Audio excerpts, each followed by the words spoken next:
All right, everybody, welcome out to the Log Room Guys Craft Beer Show. It is Tuesday, October the 28th, 2025. Jersey Johnny coming at you. And with me, as always, is none other than, what the hell is that?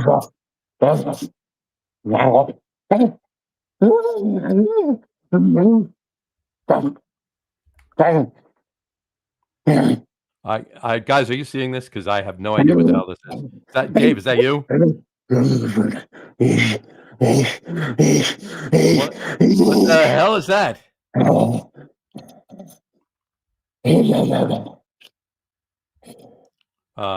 don't know what's going on here. All right. What the hell? Crap. What is that? What was that? I don't know. Was that Dave? I don't know whether it was Dave or not. Dave, are you there? Dave, are you there? Nope, he's gone again. Nope. Is he back? Dave? There you are. What the fuck was that? I don't know. What was that? I've never seen anything like that. I've never seen anything like that either. That wasn't you? I think we've got... What the hell is going on with this thing? What is that? Please tell me that's like a fan and not like a... What I think it might be. Another fan. Was that flapping on your desk on something? What the hell was that? Yeah. Should probably get rid of those. All right. Yeah, anyway. You know what it was? What was it? StreamYard probably picked up a weird feed from like another blog, another podcast or something. Well, that would be weird because we use Restream. Oh, whatever it is. Well, that's why we probably should not use Restream. You know what? Now you make sense. There you go. Now you make sense. I think that's what, because that was just something else from Restream. That was definitely weird. That wasn't anything on your end. How could that be my end? You're the show host. Because I pulled your feed in and that's what I got. No, I've been sitting here the whole time. Very weird. Very weird. Oh well. Okay. Well, whatever. How are you on this fine evening? A little freaked out now. Yeah, I'm a little weirded out too, especially since it's the 28th of October and 3 days from now is what's that? All Hallows Eve or something like that? Yeah, Halloween and all that rat.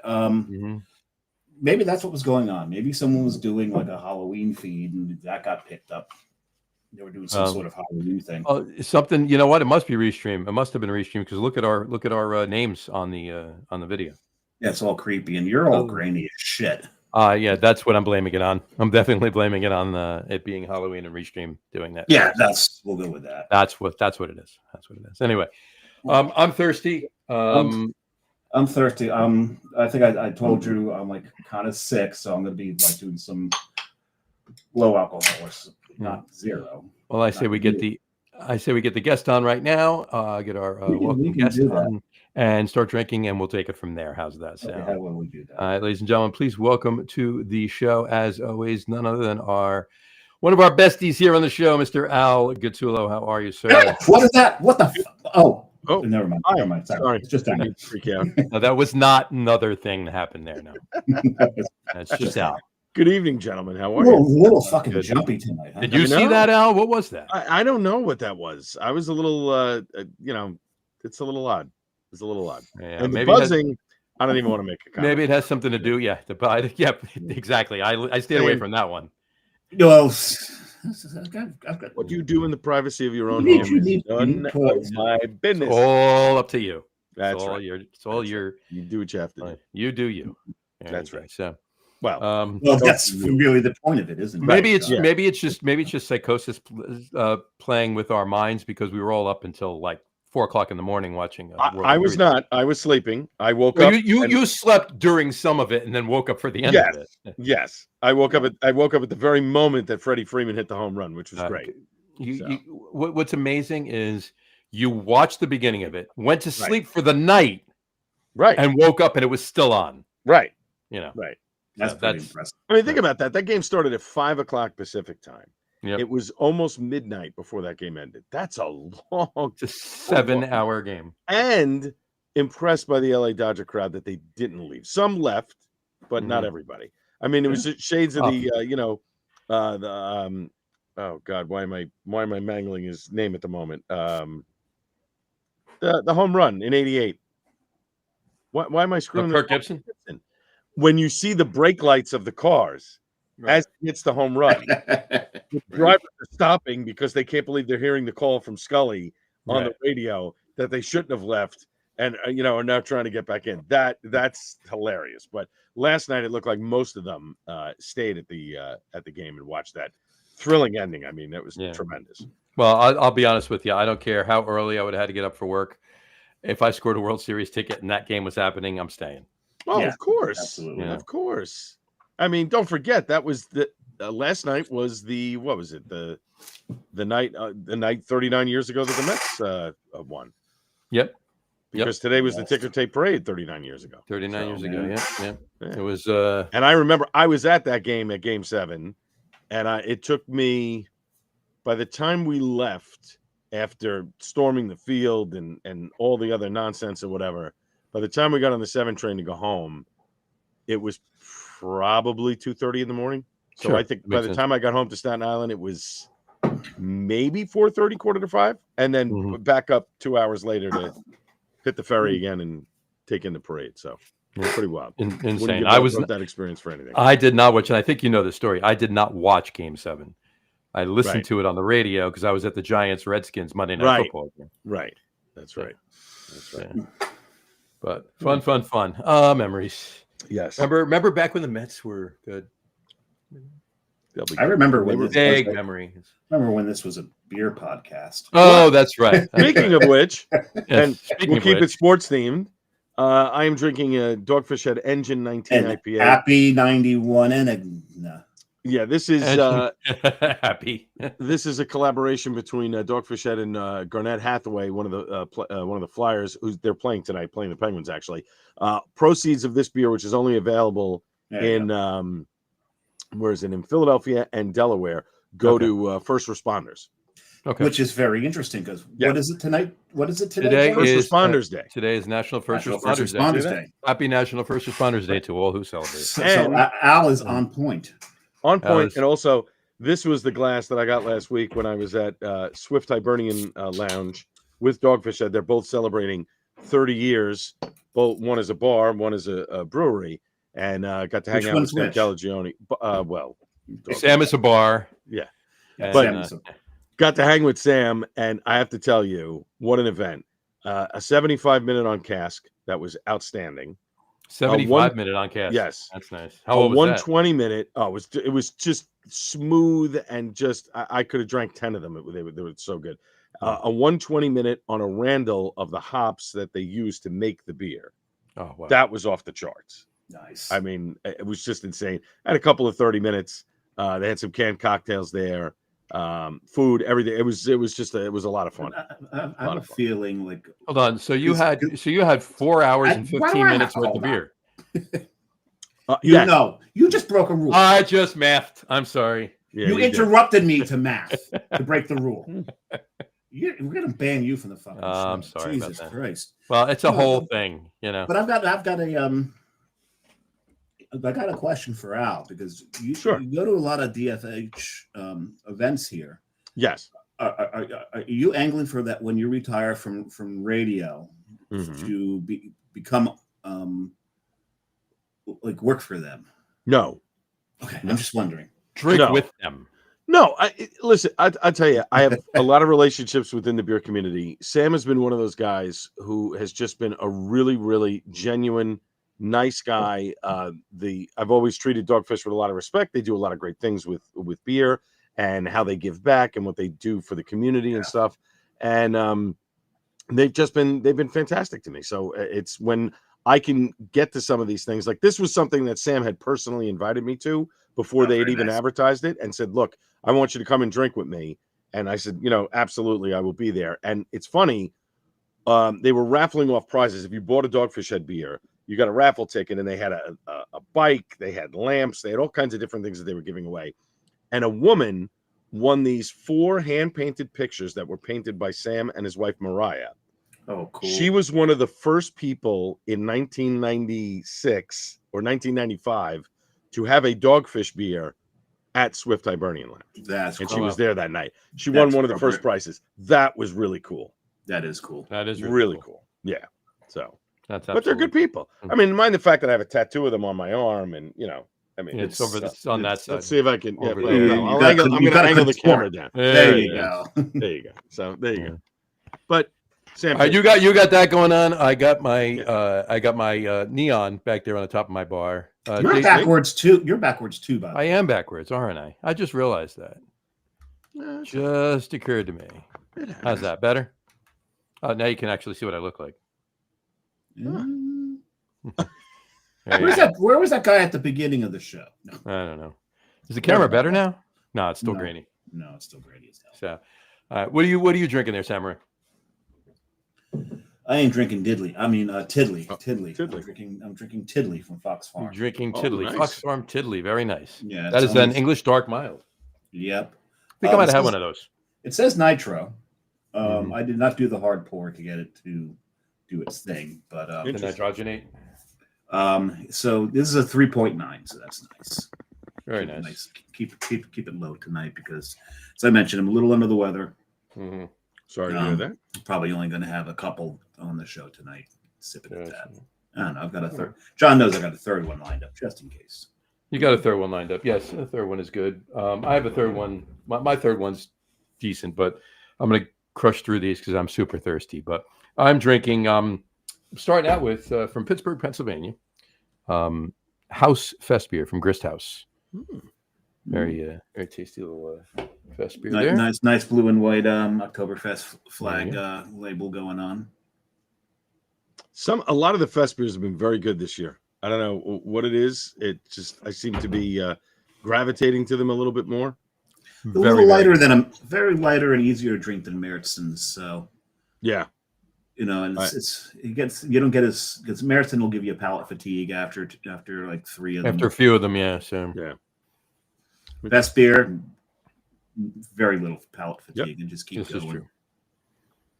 Well, everybody's doing the Egger hop thing now. So there's every brewery in the world is popping out a new beer with Egger hop. Interesting story behind that hop too.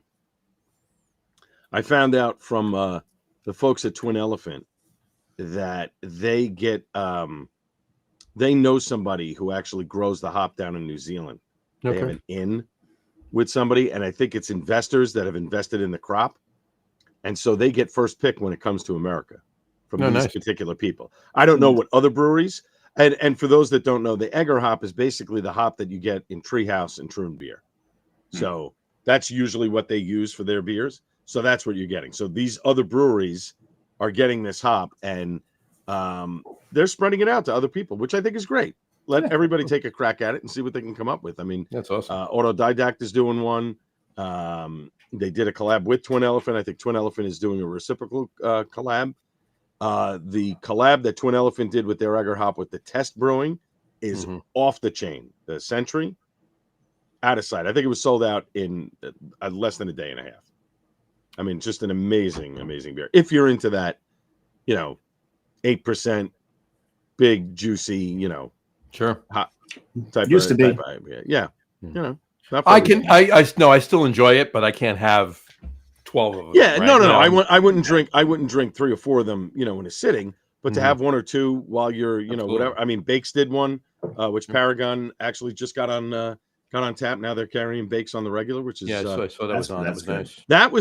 That kind of shocked me a little bit. I didn't think they would come up this far north, but apparently, this is a funny story how it happened. The guys from Bakes pulled up. They went in. They met with Mike, the GM. They started talking. Mike said, "Yeah, I'll take a keg, or an order or whatever." They walked out to the car. They came back in with the keg with the Egger hop. There you go. Like, ta-da! I'm like, "Oh, you must have been confident you're going to make that sale." So that's pretty good. Pretty good. Maybe somebody clued him in. Hey, you know what? If you got good beer going on, they got good. I mean, everything else. Hey, look, those guys from the jump knocked it out of the park. Yeah, and just steadily. I mean, we were at opening weekend. Right. Of all the breweries that have opened in New Jersey over the last, I would say, year and a half, 2 years, they and maybe Skinny Flowers might be the only two really that they opened and boom, everything was on point. Palate as well. Yes. Yep. Palate as well. Palate was another one who. But they weren't doing a hazy. They had No. like some variations of different things, but not a big, whatever. Bakes was putting out a big juicy hazy right at the start. So did Skinny Flowers. They did a couple of different things. Palate, I think I like Palate's approach, and it works for them because they did a lot of, I don't want to say basic beers, but common beers that people would drink. Well, and all of them were really, really good. Well, I mean, Eric. I don't know that a Zwickle's that common. No, Zwickle's not that common. It's getting made more and more. You see it actually. You see good Kellers here and there. They're hitting more of the they hit more of the classic style. Well, here's the thing, Eric, and that's a better way to put it. Classic. Yeah, commons. Because let's face it, IPA is the common style in this country. Yeah. Eric, the owner of Palate, he and he'll be on the show on December 2nd. Nice. I met him at the Brewers Guild conference. That was a couple of weeks ago. County, yeah. Very interesting conference, to say the least. Yeah, I'm sure it was with the ABC. Yeah. So, if you'd like to ask, I'm happy to. We're going to talk about that. We're going to talk about that. I was just going to say he brewed at Night Shift. Yes. And that's what I heard. Think about what Night Shift brews, right? They brew great hazies, they brew good IPAs, and they brew beer, and they brew true to style other types. So it's not a stretch to see where he's going with what he's doing based on where he came from, right? It's also that New York Times guest columnist decided to actually do a little research before he wrote his column a few weeks back, which I talked with Chris O'Leary from Brew York a couple of weeks ago. He lamented the fact that IPAs need to go away and lagers need to be made more. And I'm like, I'm sorry, have you been going to breweries the last 5 years? Because lagers have really taken the lead now since a lot of brewers had a lot of time during the pandemic to actually make lagers because they had time to put beer in the tank and let it sit because they couldn't open their doors. So I think the author there missed the boat on a bunch of things. He was sort of spot on one or two things, but a lot of that piece was kind of junk. You're right. It was. It's not just the brewers doing this. You're getting like people who have been in the craft beer world for a while who are getting palate fatigue on the IPAs, right? And starting to get the tastes are changing, right? Yep. Correct. Yeah, and the overall premise of the article wasn't wrong what he was saying, but it had already been happening. Yeah. Well, I mean, the label thing. The labels have always the label been thing, they've always been hooky. That's, I mean, that's part of the charm of it. Hey, you know what? If maybe he wrote that article 6 years ago. It could be. It would have been accurate then. But I understand that people's tastes are different now, and also from an economic standpoint. Hey, if I buy this can because of the bright shiny thing on the front of it, it better be good. I don't want to waste $20 on a 4-pack of beer that I'm going to drink one and I'm going to dump the rest, the other 3. So from that perspective, I understand that. But most craft beer drinkers are knowledgeable enough to know the brewery when they go in and say, "Oh, that's this. Okay, that's yacht juice. I know what that is. Or that's whatever." And a cookie crazy, right? Immediately, immediately, exactly. It's immediately. It's not flashy. It's Tiddly from Fox Farm. Right. Exactly. You can look on the shelf. There's so many like foam style with that die cut sticker that they put on a plain can. That's right. That's yep. Just look on the shelf, and if you've been in the craft beer world for a little bit, you just have to look on the shelf and you know exactly what you're looking at. Exactly. Speaking of foam, we had to move. They were supposed to be tonight. We had to move them to next week. There was a little bit of a conflict, but they're going to be on a glass for my next beer. There you go. They're going to be out 6 o'clock, half hour early next Tuesday. And an election night. On election night, yeah. So interesting. I'm actually. I don't know if I told you guys this story. So when I met Danny, one of the owners, she was at Paragon. They were doing a thing this summer, and we were talking. Their 10th anniversary is next year, and they opened on our birthday, John and I, in 2016, which is also the same year that I started my cancer treatment that October. So Danny was like, "You need to come up for the party next year. We need to throw you something."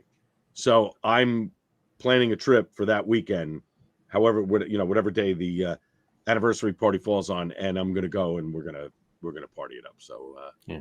Something to look forward to. Well, I was standing there when she was saying it to you, and I'm like, hey, yes, that's right. I forgot. I'm gonna go and make sure Al has a good time.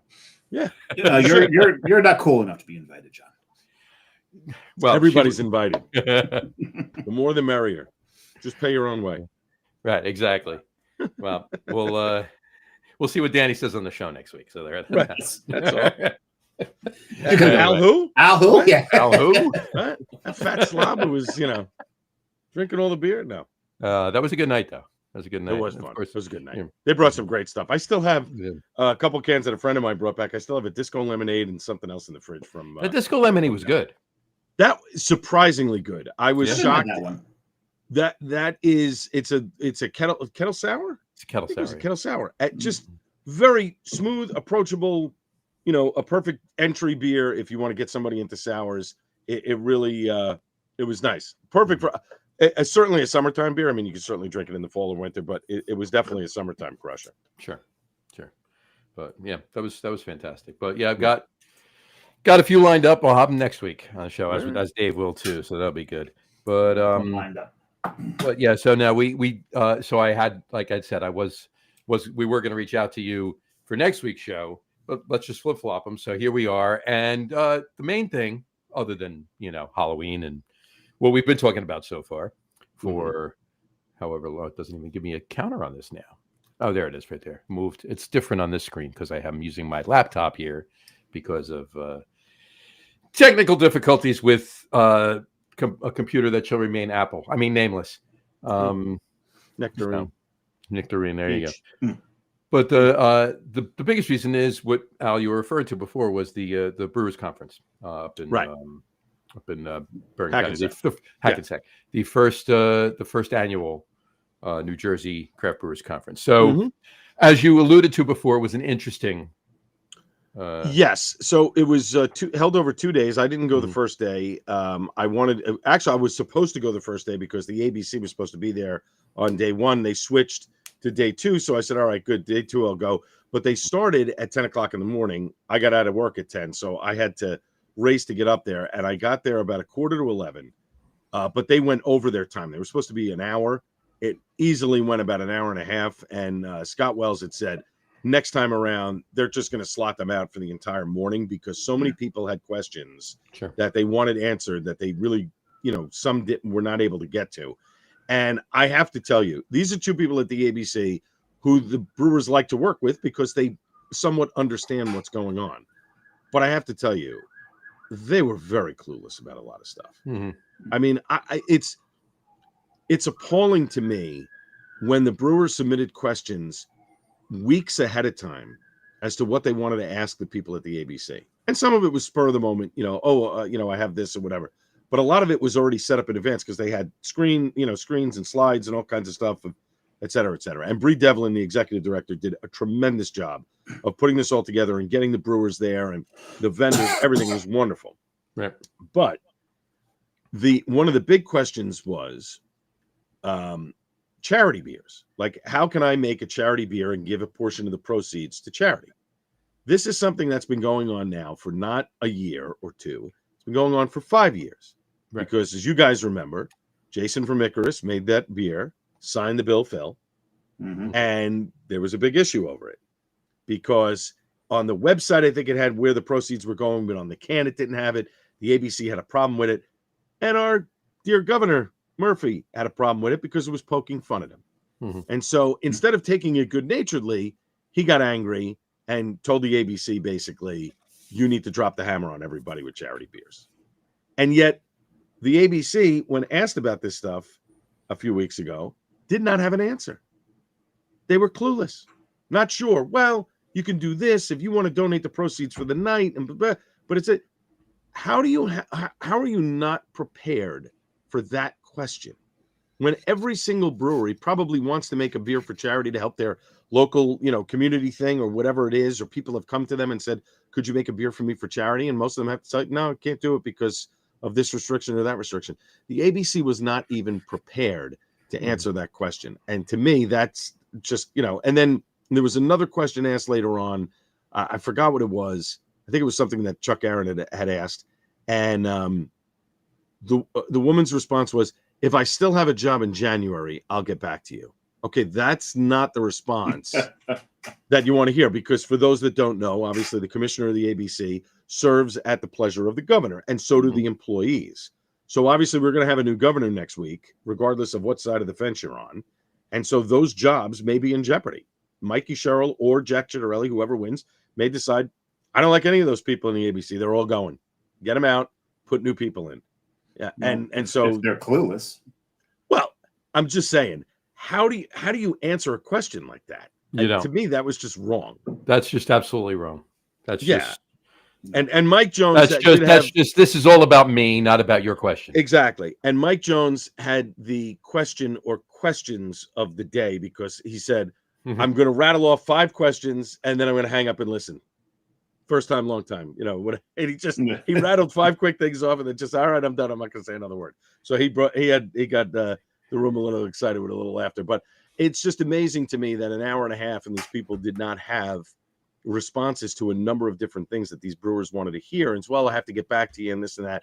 They should have been more prepared. And they were, according to Bree and Scott, they had questions ahead of time. So why hadn't you done the research to do the answers? And a lot of the rules that they want to do now are just ridiculous. I mean, it's basically a cash grab. They want the brewers to pay more money for all kinds of silly things that they don't need to be paying more money for. Of course. And I think what's going to end up happening is, I think you're going to see, before the end of the year or maybe into the beginning of next, I could easily see 3 or 4 breweries saying, I'm out.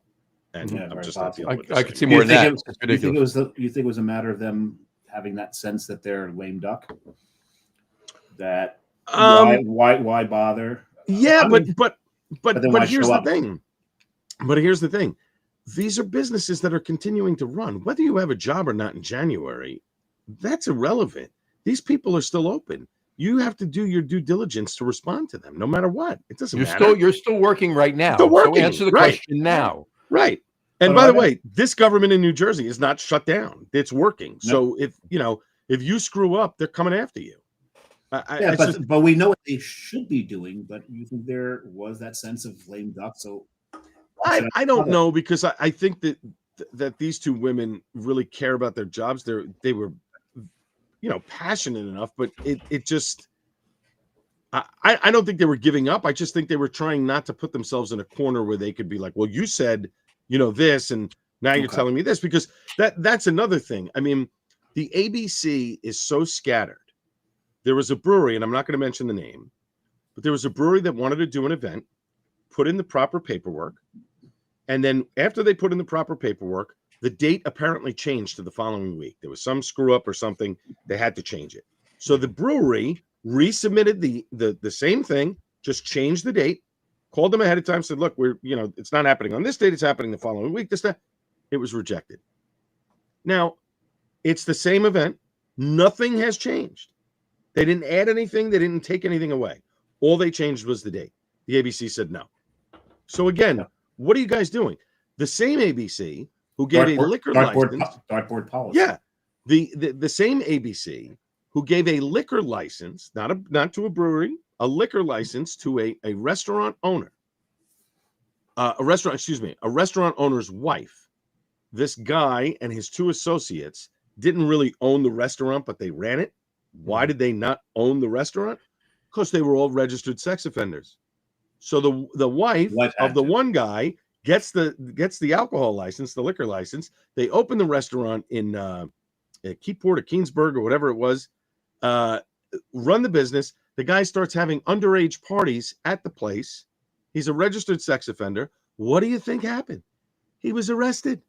Now, it would have taken the ABC 10 seconds on a Google search to find out that this woman is married to this guy who happens to be a registered sex offender who just got out of jail. And oh, by the way, 2 other people who are associated with the business also got out of jail and are also registered sex offenders. You would think, maybe not a good idea to give the wife a liquor license.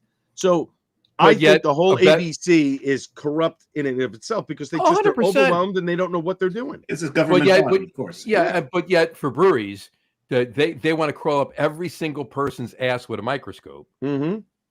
And well, I think we all know that that's the restaurant lobby. Plain and Of course simple. it is. Here's And the what restaurant lobby is Anheuser-Busch. No. I mean the restaurant lobby. I'm talking about. I'm not even at Anheuser-Busch. I'm talking about there's the owners. there's a big connection. I understand that, but I'm also talking about the owners of restaurants and bars in and around the state are putting undue pressure on the ABC and the government to suppress the breweries because they don't want to see them succeed.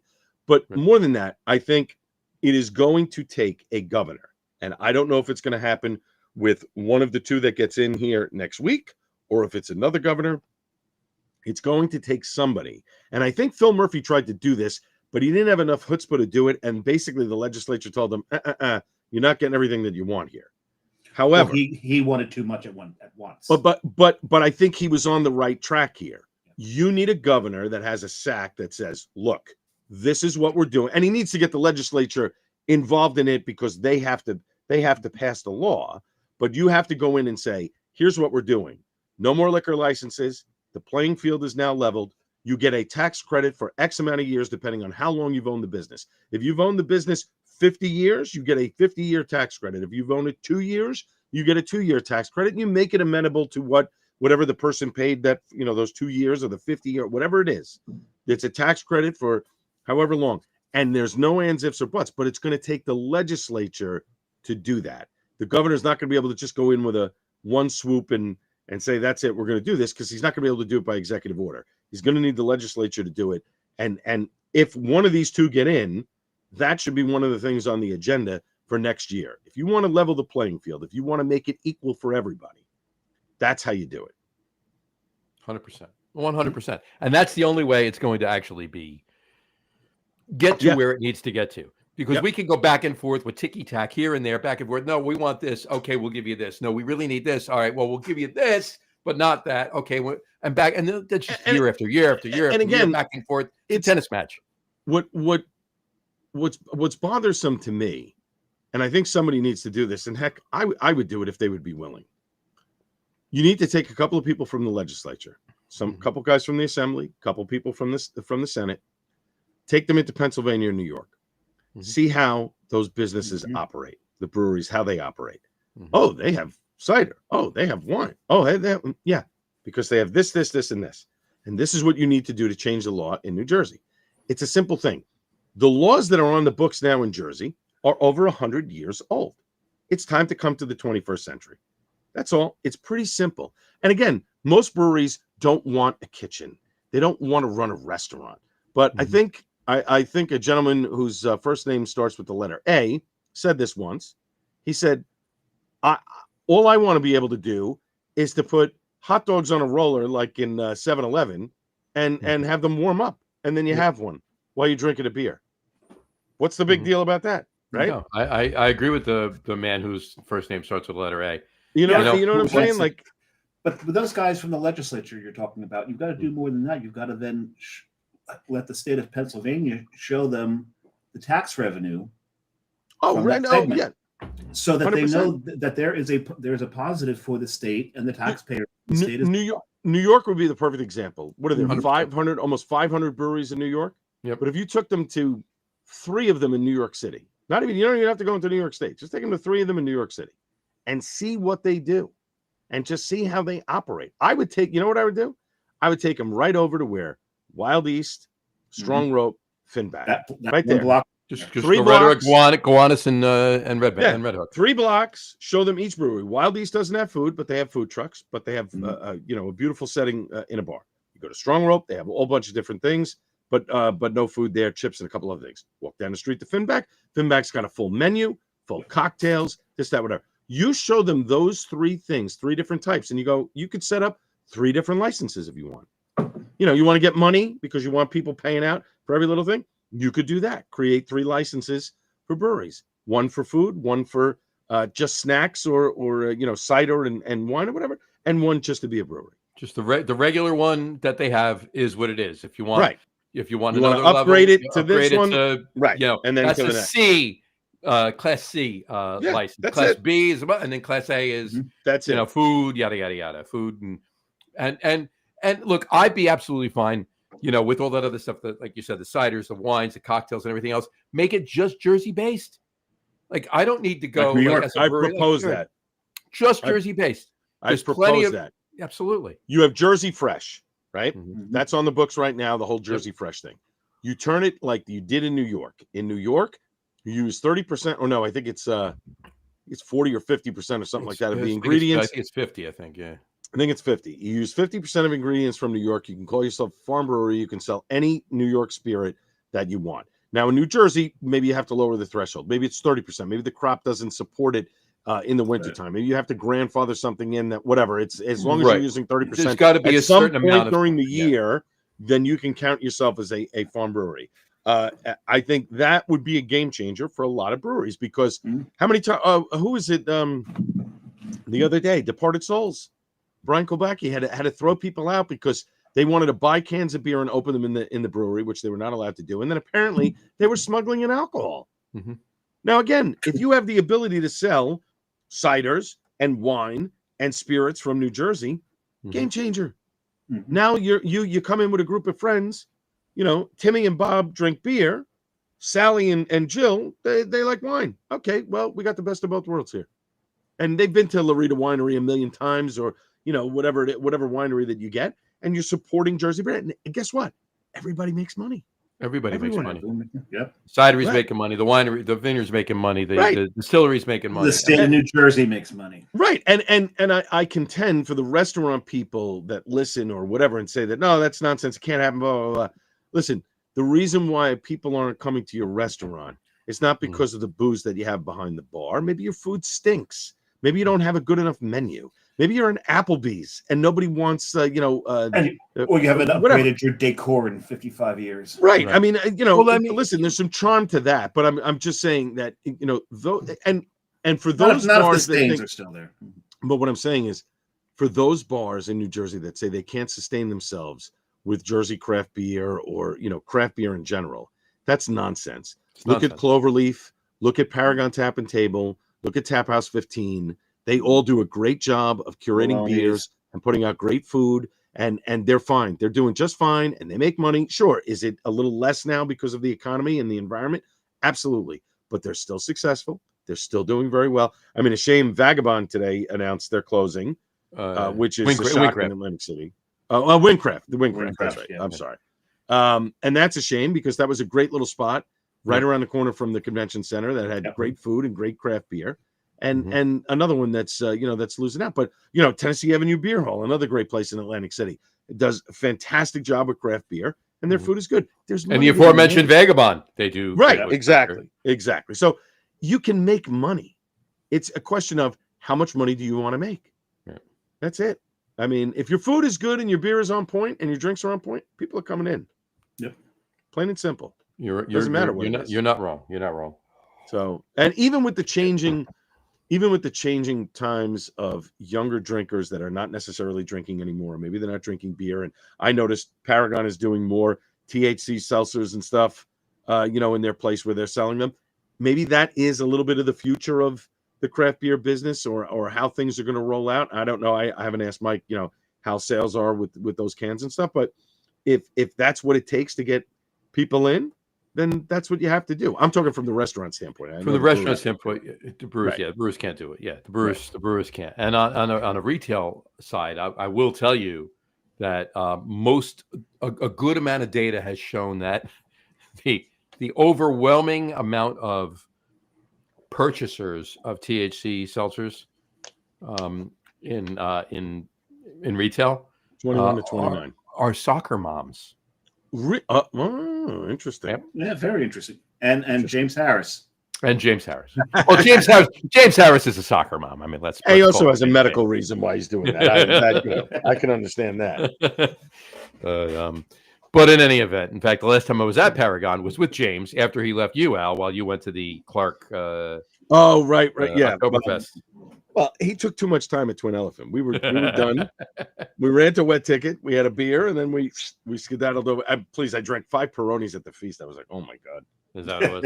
Yeah, I mean, come on. Peroni. You drank 5 Peronis at Oktoberfest? I had 5 Peronis, a bag of Zeppelis, which I devoured. I don't know how. Okay, so no, John said it was I thought you said it was Clark Oktoberfest. I heard. No, Wet Ticket was Clark. what Ticket was having the Oktoberfest, and then he Right. went to Clark for the festival. For the Unico Festival, the Italian Unico, festival they do Right, at Columbus Day weekend. I actually So had I a had- couple That makes more Peronis. sense now. Yeah, 5 Peronis, a bag of Zeppelis, a beef skewer, and then I brought my wife home custard cups. Nice. There you go. So I had a couple Peronis on Arthur Avenue a couple weeks ago. While Jess and I were over in at the Bronx Botanical Garden. We went to Botanical Gardens, and then we went over to Arthur Avenue after that for dinner and some other food. And you go to those amazing restaurants on Arthur Avenue. Oh. Not a lot of craft beer there. So, Peroni's what you need to do. Yeah. Well, she had wine. I had Peroni. Nor will there be. Right. And I'm okay. Well, there's the with Bronx Beer Hall there on Arthur Avenue there. So we had a couple of. I had actually had a half acre and that. A half something acre else. of what? I had a half acre of Jalowettes, apparently. Yelovets. That's the Pivo. Yeah. That is. So that's Matt Patensky gave me this can from his. He was just up there. He brought it up there journey? from his first trip up to Schilling. That's a fantastic place. Yeah, he. Have you been out? I have not. All right, look. All right, right now, I'm telling you this right now. When we go up, and I'm saying this because we're doing it.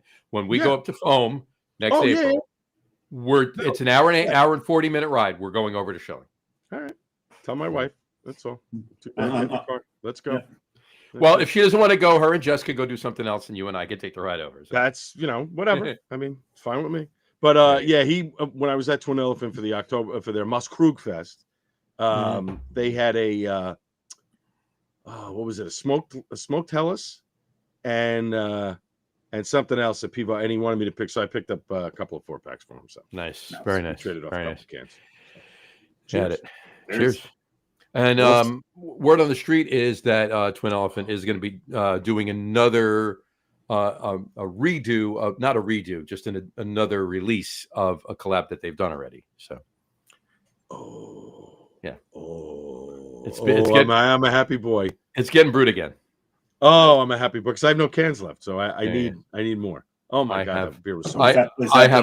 Would that be a Pater's beer? That would be a Pater's beer. Yeah. I've heard of that beer. So good, so good. That's honest to God, I could drink 8 of those. It's just so good. One right after the other, right after the other. I'm so pissed. I'm so pissed we did not can Monkfish. It was only draft. It was draft only. Was it? Yeah, we filled crowlers, but it was only draft. Oh, right. Yeah, right.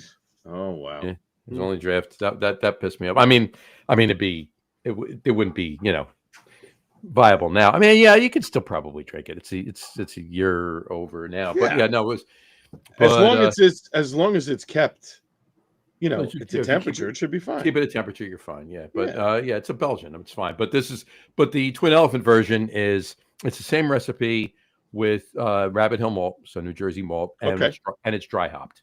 Those are the only differences. Nice. So that's it. Nice. So, I like that. But yeah, so I was talking to Chuck Aaron last week too about some of the stuff that because he went day 2 too. He didn't go day 1. He went day 2. Right. I interviewed him for the show based off of what the ABC responded with. So, and he was great. I mean, I listen. I feel for guys like Chuck and other breweries that are having a tough go of it, that either they can't get people in. They can't sell cans. I mean, Chuck does a really good job on the weekends. He gets people to his place, and he does a phenomenal job in Mount Olive. But there are a lot of other places.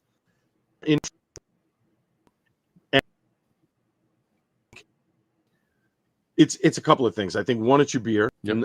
It starts with the liquid, 100%. Mediocre beer is not going to cut it anymore in New Jersey. If you're operating a brewery in New Jersey, and I get it, the margins are high, it's expensive here. I totally understand all of it. But if you're paying overhead and rent, you don't own your building, and you have all these other things, your liquid better be solid. The other part of it, I think that people miss, is marketing. The marketing part of it is very important, and a lot of breweries poo-poo it, or they just don't really take an active role in it enough. They just phone it in. Yeah, and it's a shame because it literally requires about 30 to 45 minutes of your day, maybe an hour of your day. If posts, you can preset stuff on Facebook if you want. Not so much on Instagram. You can do that on X as well. where all you have to do is just, set it up, put a time, blah, blah, blah, blah, boom, and it goes out. Now, the key is to getting people to react to your posts. So maybe it's like what Twin Elephant does, or like what Troon does, where they're setting these beer, or Autodidact is another one, is a perfect example, where they're setting beers in these picturesque settings and putting them out there. That's the key. You've got to attract people. Eyes, the visual part of it is so important. So I think that a lot of breweries miss the boat on the marketing thing. Some people hire a marketing person, and that helps. And if they know what they're doing, great, you're going to get a lot of success. But honestly, if you don't have the budget for that, it really is not that hard to do. It's not. It really it's isn't. not. You can teach yourself with a couple of online videos. Honestly, I mean, Chuck. I'll use Chuck as an example from Jersey Girl. He does these great little videos where he's talking about, hey, you need a beer, and he's got the beer in his hand, and he's doing this. It's a 45-second video. Yep. I mean, it's really not that hard. I think if more of them do that, you will have business. Of course, if you're going to make a wine-infused IPA and post it on Instagram, probably not a good idea. Probably not a good idea. I don't see many people. Dave, I see that look on your face. I'm sorry. It's just, I know. I'm trying to hold the puke down. No, I apologize. I'm not feeling well. Sorry. Yeah. Awful idea. Look. And speaking of New Haven, those that know what Al's referring to will get the joke that I just said. Just leave it at that. But in any event, this is never mind. Really quick, catch up on a couple of things. This was my second. I finished it already. Stormbreaker Brewing. Nice. All right, in Portland, Oregon, right there. It was an English style pale ale. So an ESB extra Stormbreaker was the name of that. But I finished that already, so I'm on to my third, which is for Halloween, in honor of Halloween. Founders, Headless Gourdsman. Oh, back up a little bit right here. All right, it's a 13%, and this is a nod, and I'll say it. Barrel aged, 13.1% barrel aged, Imperial Pumpkin Ale with maple. So barrel aged Imperial Pumpkin with maple. That's a Jeremy Kosmicki beer if I ever saw one. Right, 100%.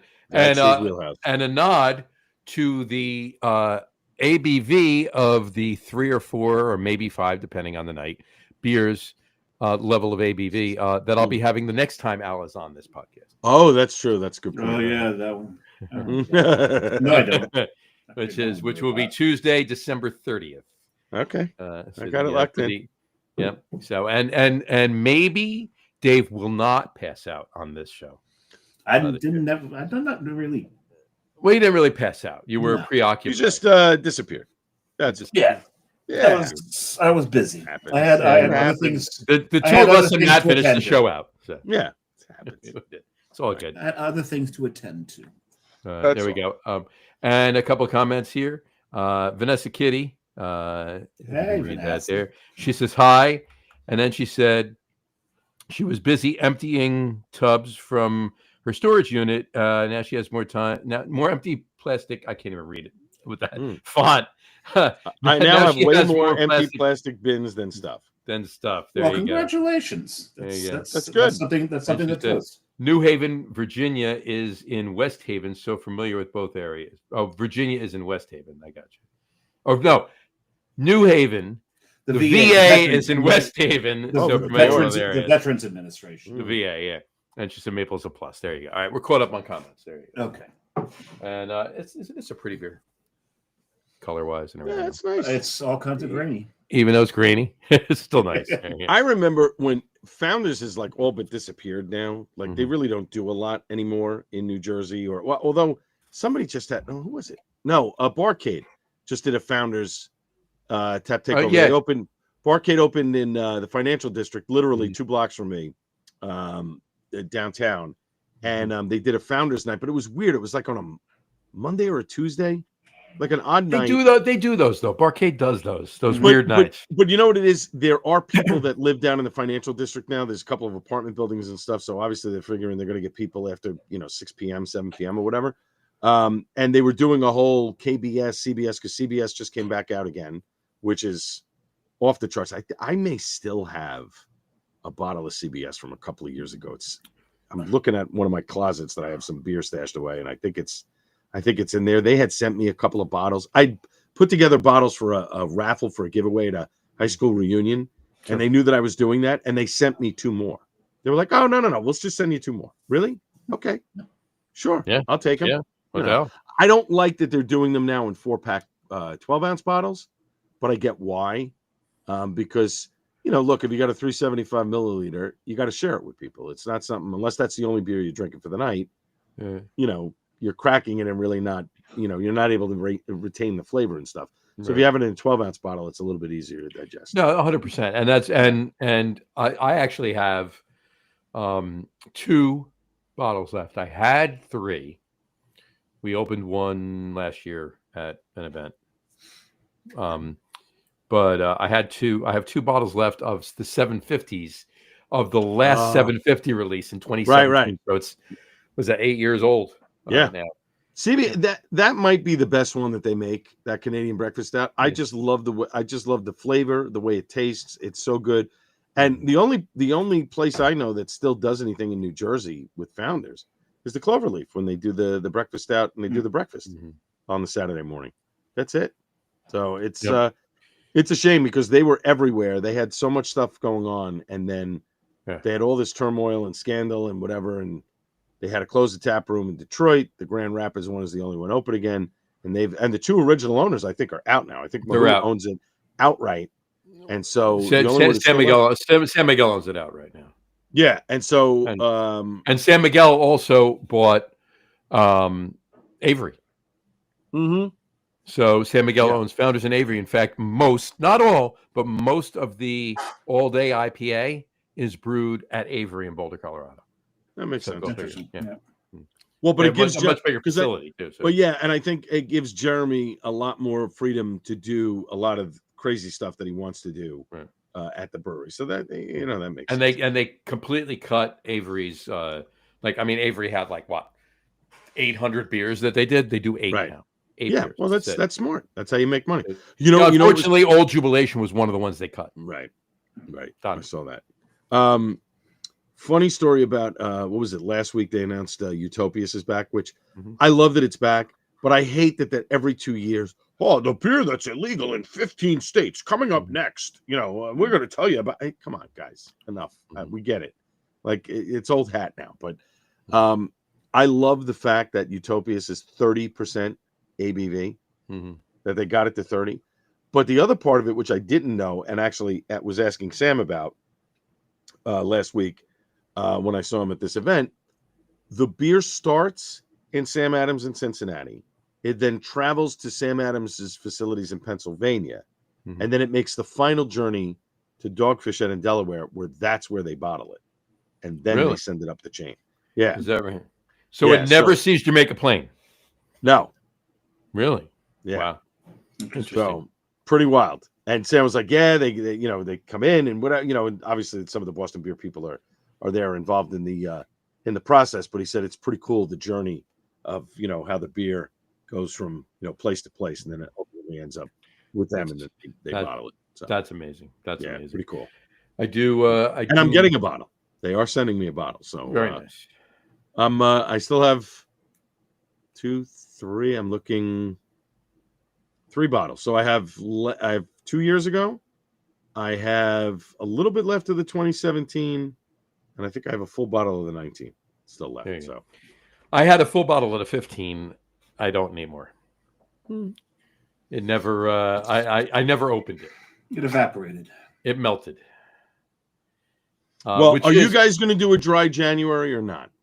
Well, I know not you. Okay. I want to do another bottle share again. Last year, when we did the one this year, you were sick, and I forget, Dave, why. I think you were away, or I don't remember why you didn't come. What was it? We did a bottle share at Wet Ticket, and I don't remember why you couldn't make the bottle share at Wet Ticket. Yeah, he was away. You were away. Yeah, I'm pretty sure you were away. Yeah, I think I was away actually. You were away. Yeah. So I want to set up another one for January, and I'm going to talk to Tim, and we'll set something up for his back room or whatever. But we'll do it again. It was a big success. We had a lot of bottles. Mhm. It was a lot of fun. Hey, you know what? Here's the thing, though. Nobody had to bring anything. Just drink the one bottle James brought. That would have been fine for everybody. Well, I mean, it would have been enough beer for everybody. Right James wanted to bring more than that bottle, and when he showed us, I went, "Yeah, just bring that one." And that barley wine, I think we got half of it done, and the other half was just take it home or whatever. I don't know. You would said about half the bottle was done. But he said that he didn't care as long as he just wanted to open it. He wanted to have a little of it, and that was. I never the last time I saw a bottle like that was at New York City Beer Week, probably before. So this had to be before the pandemic. So this has got to be 7 years ago. And other half opened up a magnum of something that they did, and they were doing it at like a certain time or whatever. And the bottle was enormous, and this guy is pouring. There was a line like 30 deep, and somebody said to me, "Are you going to wait online?" I said, "Absolutely not. I'm not waiting online for that." Nope. And literally, like, it was the last 2 pours, and the guy was looking around, and I just stuck my glass out, and he poured it, and that was it. And it was unbelievable. But I was like, there's no way I was waiting on a line for that. No. You can't do that. Yeah. No way. Gentlemen, I think I'm going to have to jump off. I'm like barely understanding what people are saying here. I think that the beer, even though it's 3.9, combined with being under the weather, I think it's really time for me to get into bed. So, all right. Well, I only got a couple other things, and Alan, I can finish it. Do you want to? You know what? You got 2 seconds? Why don't we do our top threes, and then Alan and I'll close the show out for a minute or two. We can do that. Well, why don't you run through your 3, and then I do want to hear Al's though. So Al, you go first. All right. I'm curious. All right. So tonight's top 3 list is top 3 favorite, with Halloween being on Friday. Top 3 favorite scary urban legends. All right. So since I grew up on Staten Island, there are actually a couple of urban legends on Staten Island, and one of them is sort of based on a true story. There was a place on Staten Island, Willowbrook, which everybody knows. Geraldo Rivera, went there and exposed the horrid conditions of these severely mentally handicapped people. They were being abused and all kinds of other stuff. But there was is that by Willowbrook Park? Yes. So behind that was a set of woods where the kids used to tell stories about this guy Cropsey, who was sort of a boogeyman kind of figure, who was an escaped mental patient who hunted children. And it's based on somewhat of a true story of a girl, Jennifer Schweiger, who was mentally handicapped. She was kidnapped and murdered back in 1987. The guy who had alleged to have done it was a guy by the name of Andre Rand, who worked at the mental institution. He was only convicted of the kidnapping. He was not convicted of the murder. They couldn't tie him to the murder. But for years, people were like, "Don't go into the woods. Cropsey's there, and he's got a hook or a knife or whatever, and he's gonna slash you." And they eventually, sold the building and whatever. And now it's where the College of Staten Island sits. The current College of Staten Island sits on part of that land in Willowbrook. So that's why I wanted Al to go, because I had written, I don't know if you can see right here on the bottom what it says. What's that? Cropsey, because I was wondering, I wonder if Al's going to bring up Cropsey. He grew up on Staten Island. See? Now the other one, there's one other. I don't really have 3, but there's numerous stories about ghosts being on the Staten Island ferry. It's not really true. But one urban legend that was on Staten Island. It's still an urban legend. That's true. That's true. The other urban legend involving the Staten Island ferry is a giant octopus supposedly pulled a ferry and all its passengers underwater in the early morning of November 22nd, 1963. Now, obviously, it's a hoax. It was a painting created by a local artist by the name of Joseph Reganella. And there's actually a monument and a memorial to this. It's on Stuyvesant Place. You can actually see it on Staten Island. Of this tentacles of the octopus, like grabbing the ferry and like November 23rd, when? 22nd, 1963, right before JFK was gotcha. The day before. So cool. Yeah. So gotcha. There's another guy, but it's kind of weird. It's a guy in the 2010s who apparently ran around and followed people, and if you bent over and you dropped your keys or your phone or something. He stuck his finger up your you know what. I don't know if that's true. It's scary. It's scary. It's an urban legend, so that counts. Yeah. So there you go. Interesting. There you go. Interesting. I'm just typing it. Fingers in your in your coolie. There you go. Ooh, A word that has not been used in quite some time. No, it's not. That's IE, right? Coolie. Yeah, I think it's an IE. I think it's Coolie. Yeah. All right. There you go. All right. Samurai. Your three.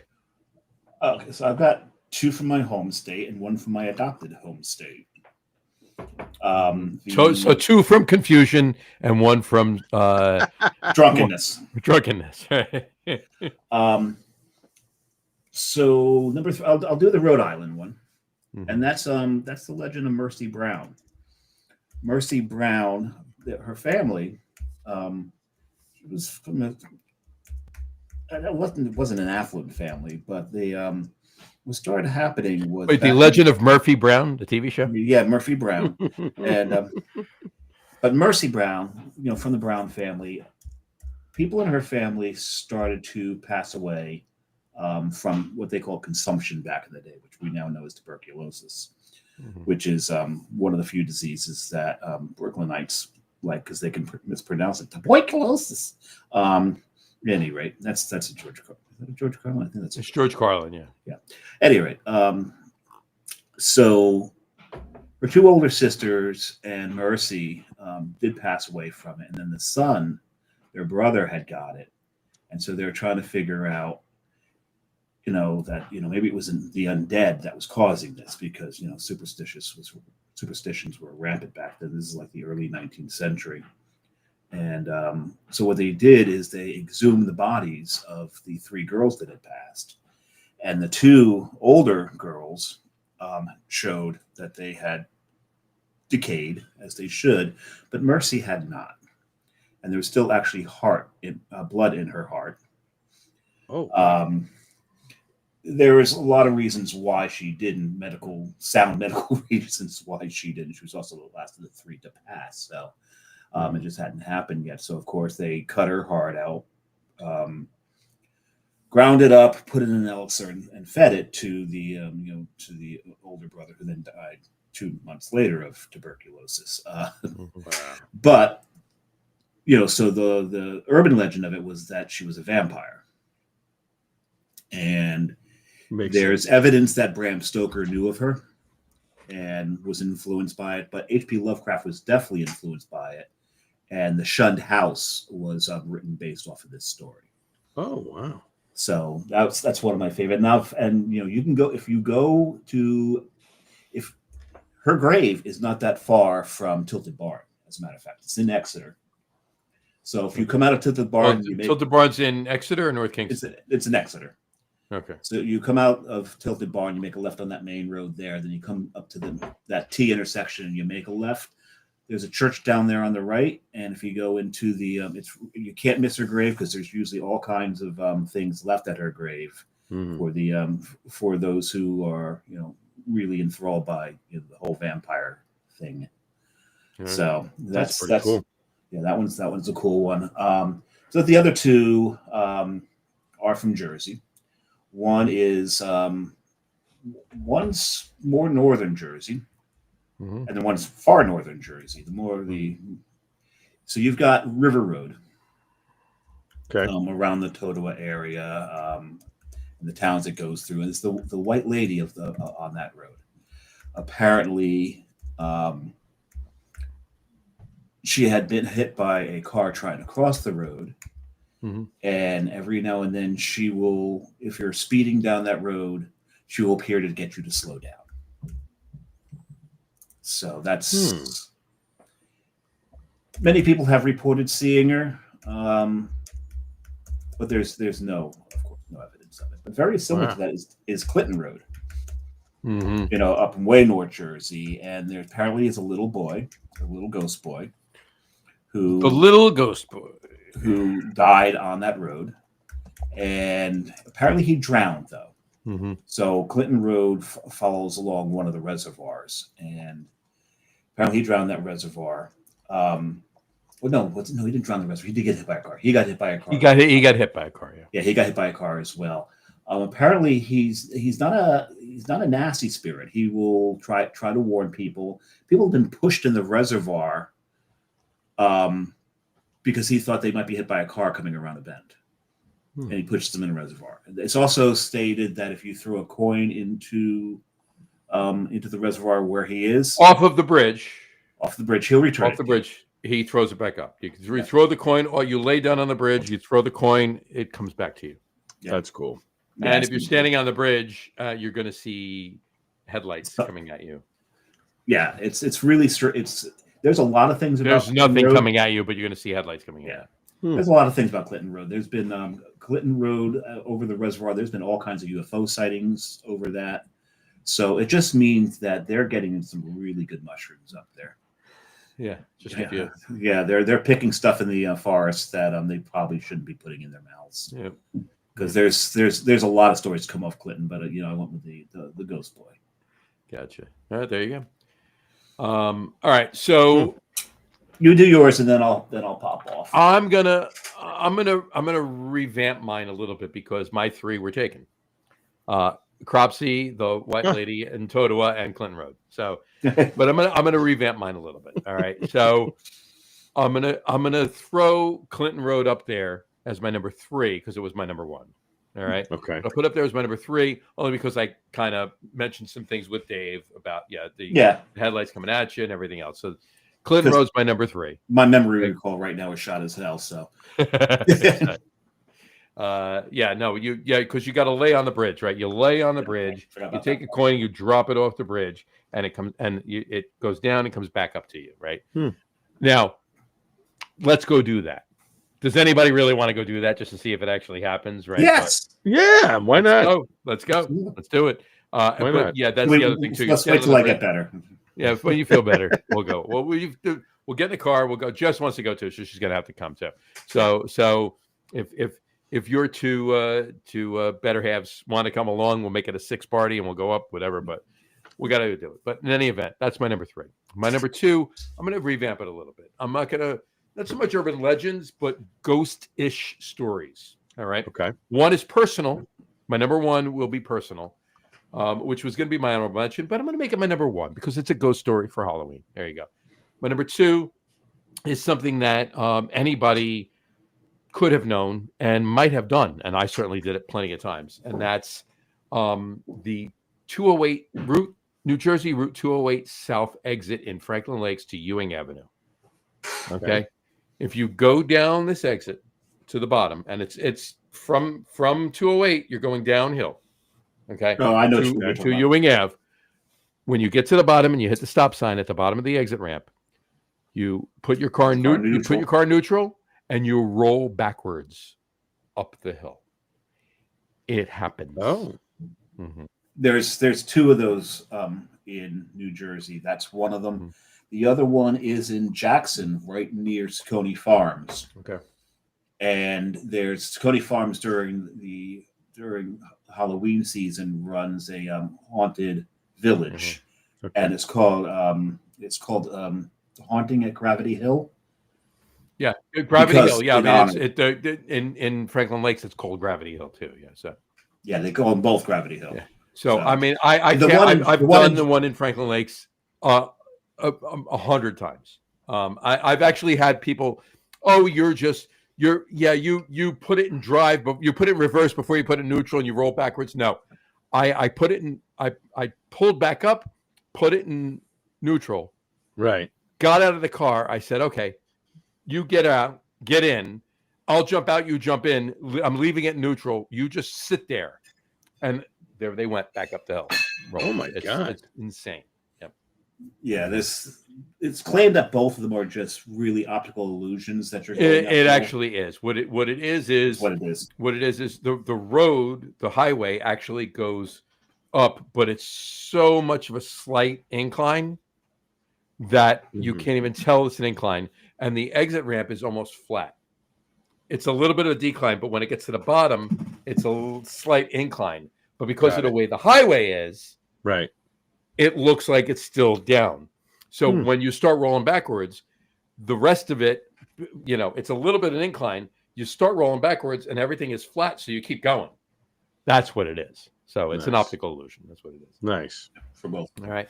And the one in Jackson is actually it's actually part of the bridge. Okay. And so since you're going over a bridge, you think you're going up. Right. And you're not. It's just the angle of the way the ground land is. Yeah, exactly. Yeah. Right. So that's my number 2. And my number 1 is a personal story. Okay. So now this being, and it fits, right? Because today is National First Responders Day. All right. So me being a former firefighter, fireman, also in North Arlington, also in Fairlawn, but August of 1987, we had a house fire at 4:00 in the morning on a Saturday night, Sunday morning. Right. This house fire the home was inhabited previously by 2 brothers and a sister. They had before this since passed. Okay. And nobody in there. There was nobody in there. In the house. In the house. It was abandoned, right? Got it.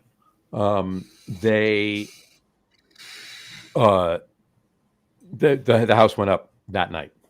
Right. And this was in August of 1987. My father was chief of the fire department, and I was on. And we go down, and sure enough, we get down there, and the house is fully involved. It's to the point where we're trying to get in, we can't even get in. It's surround and drown. It's just put the fire out. But we had a fire photography team. Okay, so guys that were on, they actually were taking pictures of the fire, taking pictures after the fire, so forth and so on. All right. They developed the pictures. Now this went on. It was 4:00 in the morning. It came in. We were there till 11, 10. Right. Maybe 6 hours. We were there. Right. We went back to the fire. So we cleaned everything, and we had to rekindle. All right, as if we didn't put the fire out. But trust me, we put the fire out. All right, but we had to rekindle. So we get down there and we dig a little bit further and we put it out. Pardon me. More on that in a second, but jumping ahead a year, and I'm going to tell you the ghost part of it afterwards, but jumping ahead a year. 1 year, almost to the hour, not even kidding. I was 4:00 in the morning, 2:30 in the morning the following year, the same day. All right. There was a garage in back that went up. All right. Inexplicably went up. And there were antique cars in there. Totally, went Gone. up. Right. We fought that fire too. All right. Anyway, so the pictures get developed a year before. All right. We're looking at them, and I'm not even kidding you when I say this. I can find them. I will show both of you. Okay. Yeah, I need to see this. All right. There's one picture that's from the front corner of the building, angled up, and half the building's burnt away, right? And you could see inside the second floor, and it looks like there's a little wisp of smoke.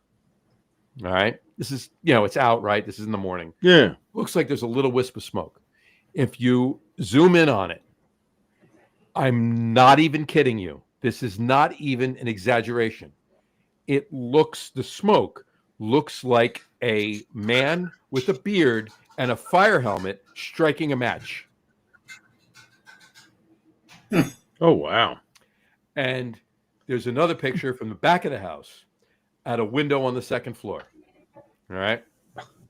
There was nothing in that window. The whole house burnt. Okay. There was nothing in the window. When the picture got developed, there was someone standing in the window. Oh, man. Come on. Not I got to see even this picture.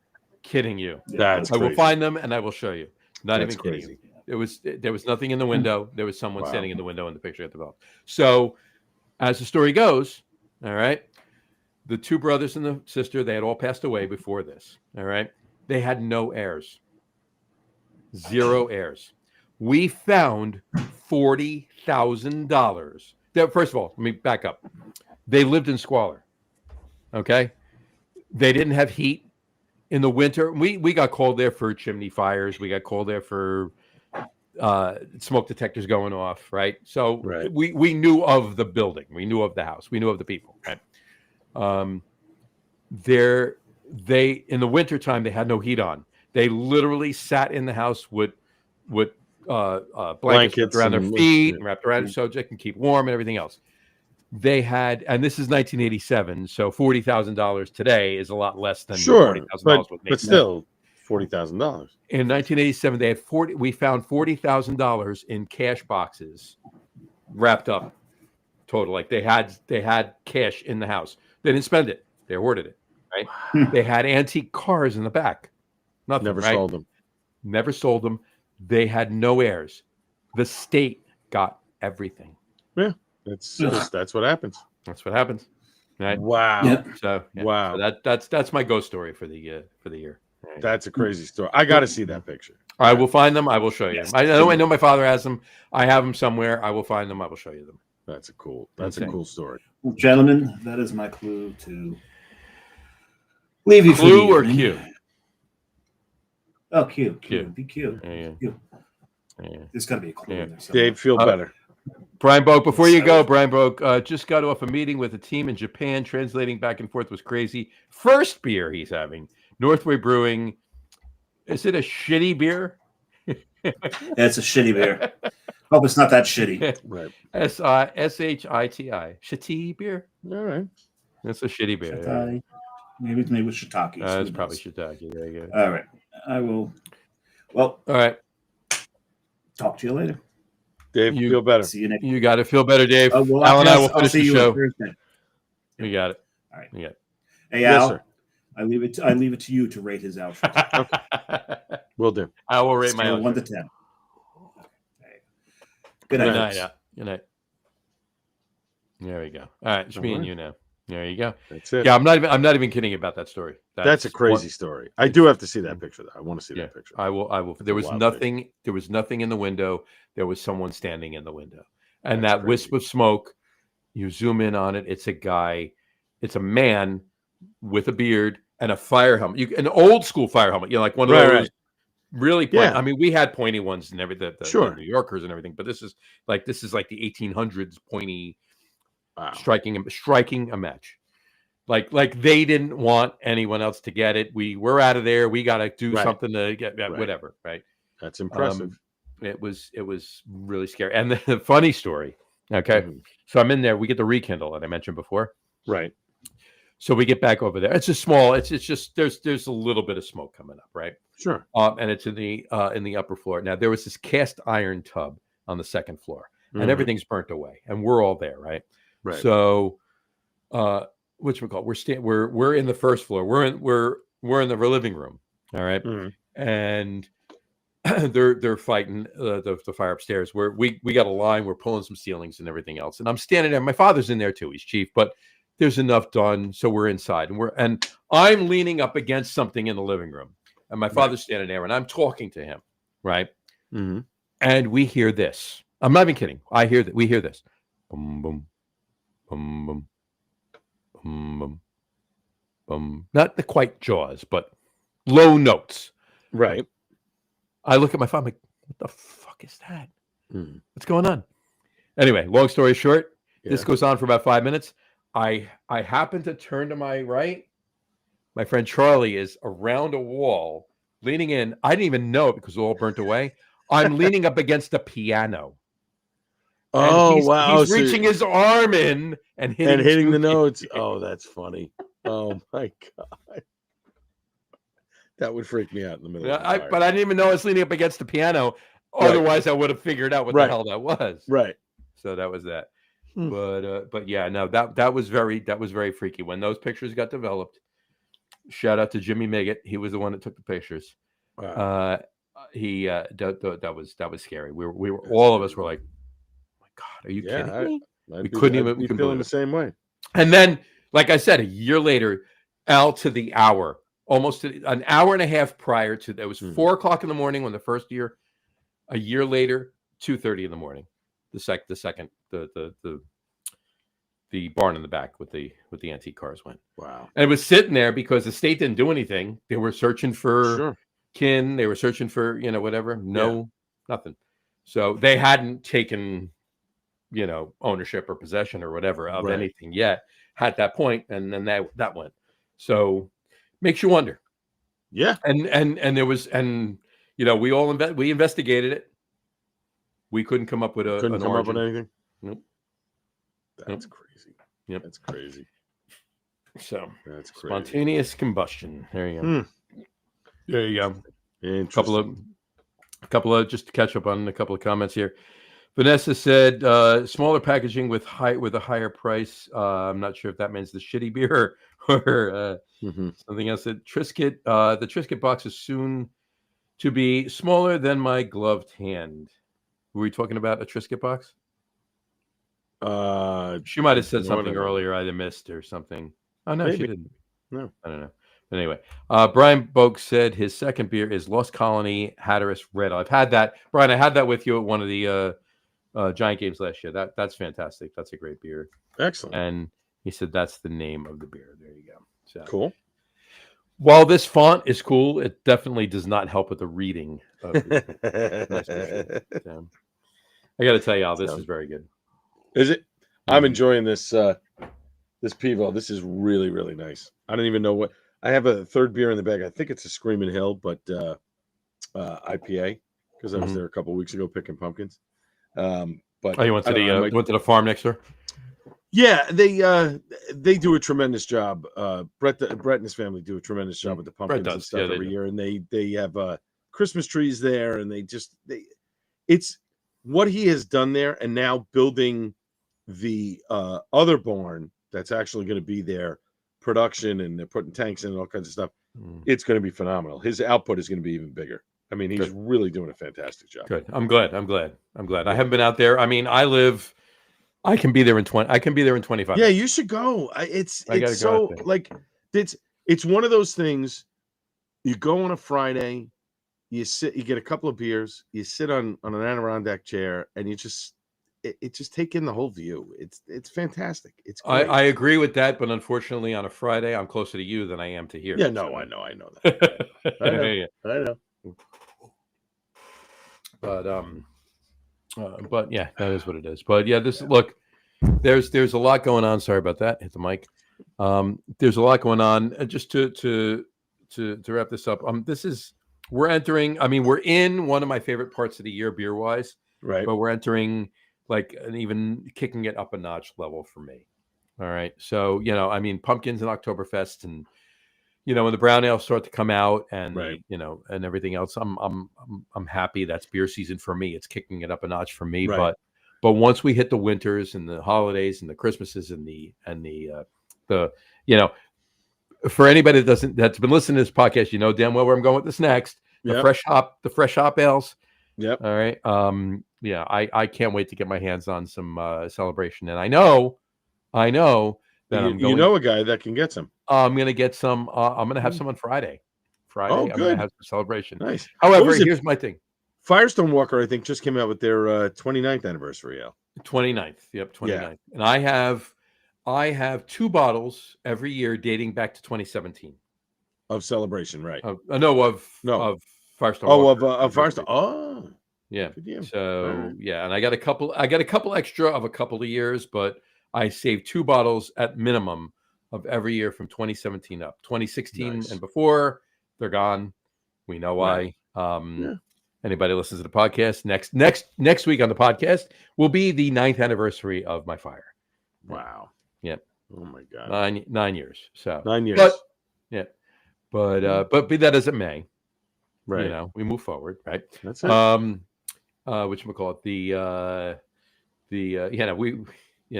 look, my fire was nothing compared to what you were dealing with at that point. So look, cancer is cancer. Some of them are treatable, some of them aren't. You deal with it, and one day at a time. That's all. I'm reaching in for my third, which will be that's Screaming Hills Screaming Magnolia to keep the Screaming Magnolia theme. IPA. I love it. So I got to get. Is that a hazy or is that a West Coast? No, it's what think this is more of like a. I don't have the right glass for it. I went with an old school brewery that is no longer here. Ross Tiku. There you go. Yeah. Well, John was nice enough to give me one of those when he gave me that first anniversary bottle that I still haven't opened. There you go. That Matt was saying I probably should have opened it. No, this is certainly a West Coast. The way it is pouring. Mm-hmm. So there you go. There you go. Cheers. That's very nice. That's pretty. Yeah, and hey, you know what? That's the way that celebration looks. So yeah, this is a good beer. So they do such a good job. They do. If you haven't been to the farm, I tell people all the time, you really need to get there because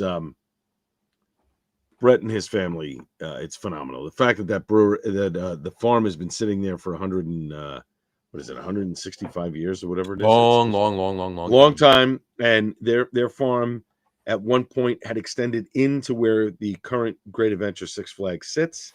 They sold part of that to Six Flags so that they could build it. I mean, it is a massive, massive farm and a lot of fun. And I think this weekend or last weekend, I think was the last weekend of pumpkin picking. And I think they start up their Christmas trees and all kinds of stuff in a couple of weeks. Mm-hmm. So it's a lot of fun. You should definitely check it out. Definitely got to get over there. Possibly Sunday. Jess and I might be. They're closed this Sunday. No, they start the weekend. Just this weekend, Jess and I might be going on. Well, they're closed. Yeah, they're only open Friday. We should say that the tap room Friday and Saturday. Saturday. Yeah. So the weekend I meant Sunday we might be going down to South Jersey. So Saturday would be nice. The day. That was my point. Nice. After that, so we'll see. But yeah, one way or the other, I'm gonna get down there. So Friday or a Saturday. Nice. Whatchamacallit? I'm really enjoying this Headless Guardsman. This is really good. It's like I said, 13.1%, but it's the barrel notes and the maple. The maples, it's not super in your face. It's not super sweet. It's not super sweet. No, I just hit it. There's nothing there because my laptop is here. My laptop's usually over there, but it's here right now, so I'm doing the show. Jeremy Kosmicki, who's the head brewer at Founders, really does a phenomenal job. Yeah, with the barrel aged stuff. But some of my favorite. I don't want to use the term run of the mill, right? Because that just makes it seem like it's nothing, right? It's just petty, right? It's peasant. Some of my favorite, just easygoing, always accessible, easy to grab. Boom. Scotch Ales is Dirty Bastard. Oh yeah, it's a fantastic beer. It's so. If you're good. into that style, yes. And it's $10 or $11 for a 6-pack of 12-ounce bottles. Yeah, How can you go wrong with that? No, price point is perfect. Yeah, perfect for a very good beer. Today in 19, right? What am I? 2025. It's still $10 or $11 for that. But anything else too? All of those beers the Founders beers are spot on. I love. Yeah. Have you been to Grand Rapids? Have you been out? I have not. Yeah, the brewery is really cool. Mm-hmm. The tap room, the food's good. The tap room is. It's smaller than you'd think it would be, for as big a name as Founders is. Really? But it's not tiny by any means. No. Don't get me wrong. It's just I thought this would be bigger, but this is really cool. And there's an outdoor area. There's sliders to out there, and there's the huge bar. Like I said, it's big, but for as big a name as Founders is, I would think it would be even bigger. That's my point. I mean, their focus for a long time was distro. I mean, they're in all 50 states. Sure. So that was that was the key for them.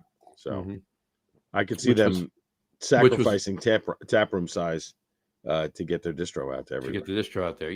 But it's fantastic. And which is why they went with the tap room model and going in and having a tap room in Detroit and so forth and so on. But and we all know what happened there, and we don't have to dredge that up. But regardless of that, it was it's really a fantastic space, and they're still making the beer. And I understand San Miguel owns them now, but same as Bud with to a point, Goose Island. I'm not even speaking about the Goose Island IPA or any of the other beers or anything like that, because they're obviously made by AB InBev, right? And good or bad, different recipes, whatever. It is what it is, right? They're pedestrian beer. Gateway beers at best. Gateway beers at best. You know, it's funny because the last time I was at Radio City to see Heart, that was their IPA. Right. It was Goose Island. Mm-hmm. And before that, I had it before that when I saw Squeeze in the Psychedelic First, and I'm like, you know what? No, I'm just not even. I didn't even drink. I had water. Right. I have to put a pause on this right now. Yeah. You saw Squeeze in the Psychedelic First? Yes. And you didn't call me? Sorry. Anyway, that was a year ago, September. It was a fantastic show. But yeah, I'm at the point now where I'm like, if I'm gonna drink at a venue and they don't have a decent enough craft beer, I'm not even bothering. I'll just I'll go something heavier or I will just drink water because it's just not worth. I don't want to waste the calories on something it's not good. That's not worth it. No, you're right. You're right. I don't either. And that's exactly how I feel. And that brings up something else. Let me finish this one thought really quick, but that brings up another point, and I want to bring that up. And I did want to actually talk about that tonight. It was something I didn't want to talk about. But as far as that goes, San Miguel bought them, right? But they're kind of hands off on what is brewed, right? I mean, they know what's being brewed. They're kind of hands off on, it's about the distribution and everything else. So, they're brewing their beer where they're brewing their beer. It's not like they're coming in and they're saying, okay, we're going to cut ingredients, we're going to cut corners, we're going to make this beer cheaper. No, right. Whether they're smart about it or they're just, whatever the reason is, they're doing what they're doing there. The only issue I have with that ownership, with that San Miguel ownership, is over in Avery, and especially this time of year with Old Jubilation, because anybody that's watching the show knows my favorite Christmas/holiday beer is Sierra Nevada Celebration. That's number one. Number one, always number one. Never going to change. That's my number one. Right. My number two was always and always is. Obviously, has to change now because it's changing, right? Is the fact that Avery's not brewing Old Jubilation anymore. My number two is Old Jubilation. It's an old ale. I'm a big old ale fan, and the way they brew that beer, it's amazing. Now, I do have a bead on being able to get. I have a possible connection to getting some Old Jubilation out of the cellar at Avery. Okay. And I'm hopefully that's going to come to pass. And if it does, I'm going to be forever grateful because I'm going to make that last at least a couple of years. Okay. I have one of my own cans left from 2 years ago, 2 or 3 years ago. I think it's 2. Well, it's 2 years ago. So it was whenever the last year that Hunter was distributing the beer. So that's 2 But years is it a beer that can be that you can? Sit it's an old ale. It's an higher ABV, old spiced old ale. It's fine. Yeah, it's fine. So I'll have if this doesn't happen, I'll have that one on one of the holiday beer shows this year. Right. Not ours in the last year show of the year, but it's not that high. It's 8%. It's not quite where we need to be for the other show. Right. Yeah. Yeah, exactly. But hopefully I can make that work. But my point is I missed that beer and that's gone. And that's one of the things that I don't understand why San Miguel bought Founders and didn't screw with any of the beers that they were brewing. And then they bought Avery and did on a big level. Well, that sounds to me like it's from a sales perspective. What's selling, what isn't, right? I mean, but Avery Old Jubilation was, for the kind of beer it was. All right, now maybe it's the ingredients. Maybe it's the ingredients. Maybe it cost too much, and the return on that investment of that beer. Right. It's very possible, whatever the reason was. And also, I think the other thing is, in terms of name recognition and what people are familiar with, I think there are more people in the craft beer world that are more in tune with the name Founders than they are with Avery. And I agree. Even though Avery is actually a bigger brewery than Founders, physical size wise, but but still, when I was last time I was at Avery, they had the two bars, both bars they had set up. There was 2 different bars at the brewery, and they had 48 beers, and all 48 were Avery beers. Wow! All right, insane, and the food was fantastic too. But that's besides the point. But that is that a bit gluttonous when it comes to how many beers you can actually have on tap. Sure. Now, don't get me wrong. A number of them were barrel aged and vintage and yada yada yada and so forth and so on. And those expect those taps to turn over, right? Sure. It's not a bar. It's not a bar where you have to turn over. You have 48. You have 48 taps at a brewery. You're focusing on 12. The other 36 are just bonus beers for yourself and your, frequent flyers, if you will. But also, again, I think at the end of the day, it's a sales perspective. Yeah. If those 36 aren't turning over, well, we're sitting on old beer. Now, some of it could just sit there and it's fine, and it eventually gets poured and it's still fine. But maybe some of the other ones, aren't. So I can totally understand. I get why it. a bigger company would go one way or the other. Right. I get Especially it. with all the other stuff. Ingredients cost more. Sure. To can stuff is costing more. Mm-hmm. The talk of maybe we're going to switch to bottles and go back to glass bottles, which is funny because Moosehead just made the decision to go to cans completely and get rid of the bottles. So no bottles from Moosehead. It's all cans from Moosehead now. That's it. Right. That's it. So you're not wrong. That's the reason.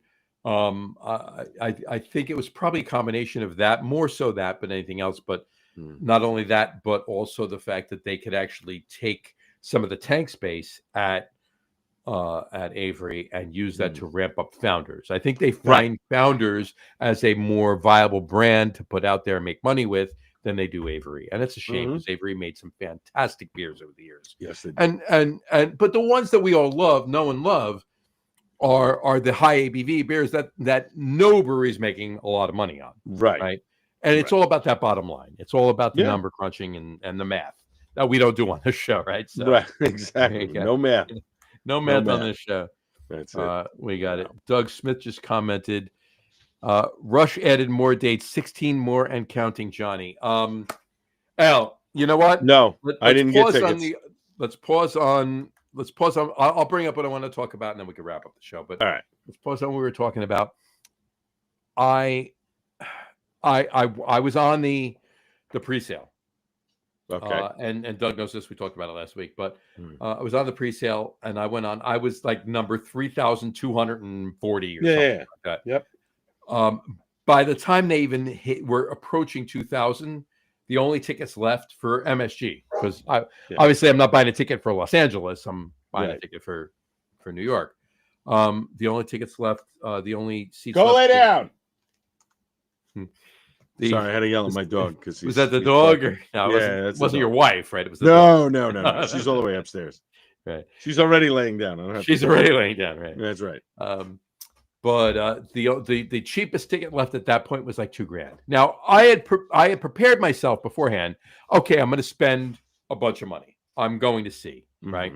But I wasn't. You and I are thinking differently, but okay. Go ahead. No. When I say a bunch of money, I mean for $200, $300, $400 kind of thing. Okay, good. Right? That I'll spend. Right. Yeah. Not $2,000, $3,000, $4,000. Not happening. No. I love Getty and Alex. I miss Neil immensely. But I'm not spending $4,000 to go see. No, I made the decision very early when this whole thing started. I said, I'm going to try and get in. If I can get tickets, great. And if I can, I can. And then they did. They went from 2 shows to 4 shows, whatever, blah, blah, blah. Right. I said, if the tickets are more than $200 a ticket, there's no way I'm buying them. I was prepared to go to 4. The only reason why I was going to get them, because a couple of my friends, like my best friend, who I had thought had seen Rush, I realized I did a little collage last year of all my tickets of sporting events and music events that I've been to that I saved the stubs. And I realized I've seen Rush more than I thought I saw them. Like I was 12 times, 12? which I thought was high. Because I knew I had seen them, but I was like, wow, 12 times I was pulling out stuff. I'm like, oh, so then this, okay. And literally doubled you. All right. Well, Judas Priest is the band that I've seen the most. And that's the last one in September was my 17th time I've seen Judas Priest, going way back to 1984. So, I was like, all right, look, I've seen Rush a million times. I saw the R40 tour. This is not going to be the same. Obviously, it's a different drummer. I get it. But I would like to have seen, I get, like, I think the misconception is that there are some people that are looking at this as Rush 2.0, like the next step. Like they're going to have a great time with this woman. They're going to It's put out not. an album. They're not. They're No, not it's putting out not. another album. They're not putting out another. It's a closure. It's closure. This is closure. To celebrate Neil that they couldn't do when he died 10 years ago. Right. You know what I mean? Or 5 years ago, 6 years ago, whatever it was. 2020. It was 2020, right? 2019, Yeah. 2020. It was right before the pandemic, wasn't it? Yes, 2020, because I'll mention it. Augie put out the beer to, which I think I don't know if I might still have a can in the fridge. I finished but mine. Yeah, no, I think I still have one more can. I'm not sure. I might not. But anyway, it's pronounced Peart. Peart. It's to me, it's a closure. It's we want to celebrate this guy and all that he did for us, and this is our way of doing it to make it happen, which is fine. And the only reason why I was getting tickets is because my son never saw Rush, and he was like, "I'd really like to go if I could go." You know what's wrong? You know what's not wrong about that? Because that's the exact friggin' reason I was getting tickets. I was gonna take my son in 2015, the last tour, but I couldn't get tickets, and I wanted to take Jonathan. It's fun. It's funny. Well, I went to the one in 2015 because I went to Prudential to see them, and 2013 was the last time I saw them in Jones Beach. That was the last time I saw them. The show in 2015, and I remember I walked out of there with my buddy Gary, who is as big a Rush fan as I am, and I said to him, "This is the last time we are going to see this band. Like there's no way we're going to see this band in the way that they're configured and how they played and what they did that on that night. We're never going to see this again. So soak it in. I hope that's it." And we were both right. But anyway, my son is the one that wants to see them, so I was like, you know what, we'll go. But I warned him. I was like, listen, if I get the tickets, not only do you have to go, but we're going early because Dad wants to hit a couple places before we get to the garden and this and whatever and blah, blah, blah. I don't want to hear any complaining. If you're going to complain, I'll take somebody else. I got no problem with that. Like you can't, no interfering here. So he was like, all right. But, it's the fans that are complaining that couldn't get tickets. And I'm not complaining. I mean, I knew what the price point was going to be from the jump, right? It's a couple of things. It's the band itself setting the prices where they are. Mm-hmm. It's the technical stuff that they need to do, the visuals, the smoke, the lights, all of that stuff that costs money. The fact that they have to deal with so many different unions in so many different towns, like at Madison Square Garden, you deal with 13 different unions when you hold a concert.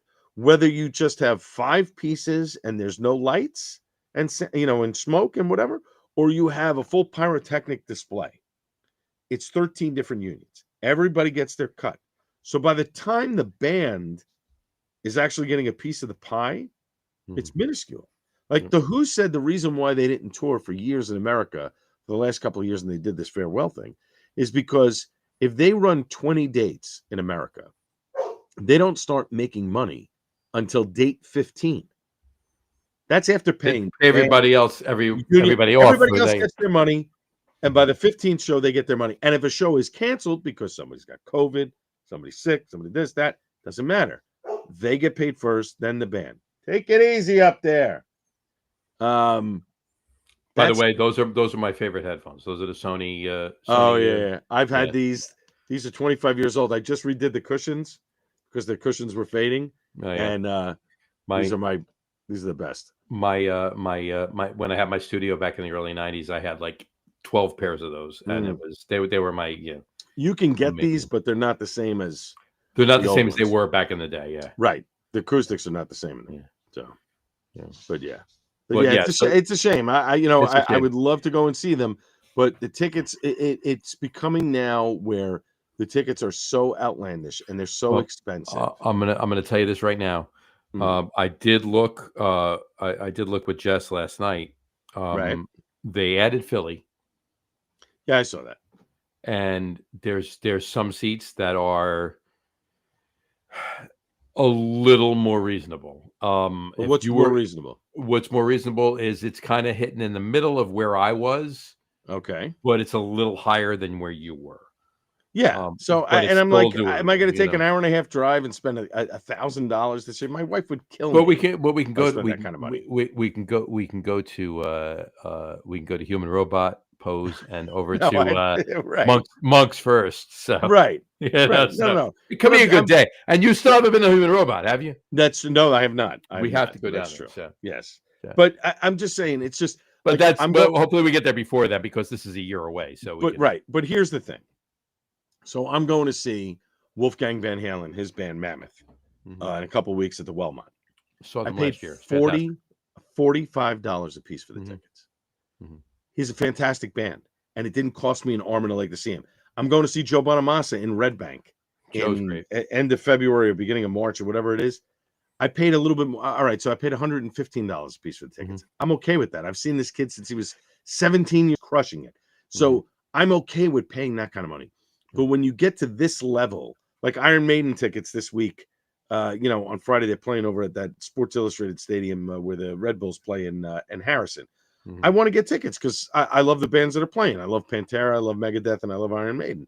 But if the seats are, $200 a piece, hey, listen, I saw these guys in Lemoore for $20, $10. L'Amour's. Oh No my way. God, L'Amour's. Remember L'Amour's? Oh my God. Trust me, I was there a lot. I Dude, saw a you lot know of damn great well. bands You know there. damn well we were there at the same time. We were probably standing next to each other Probably. at some point.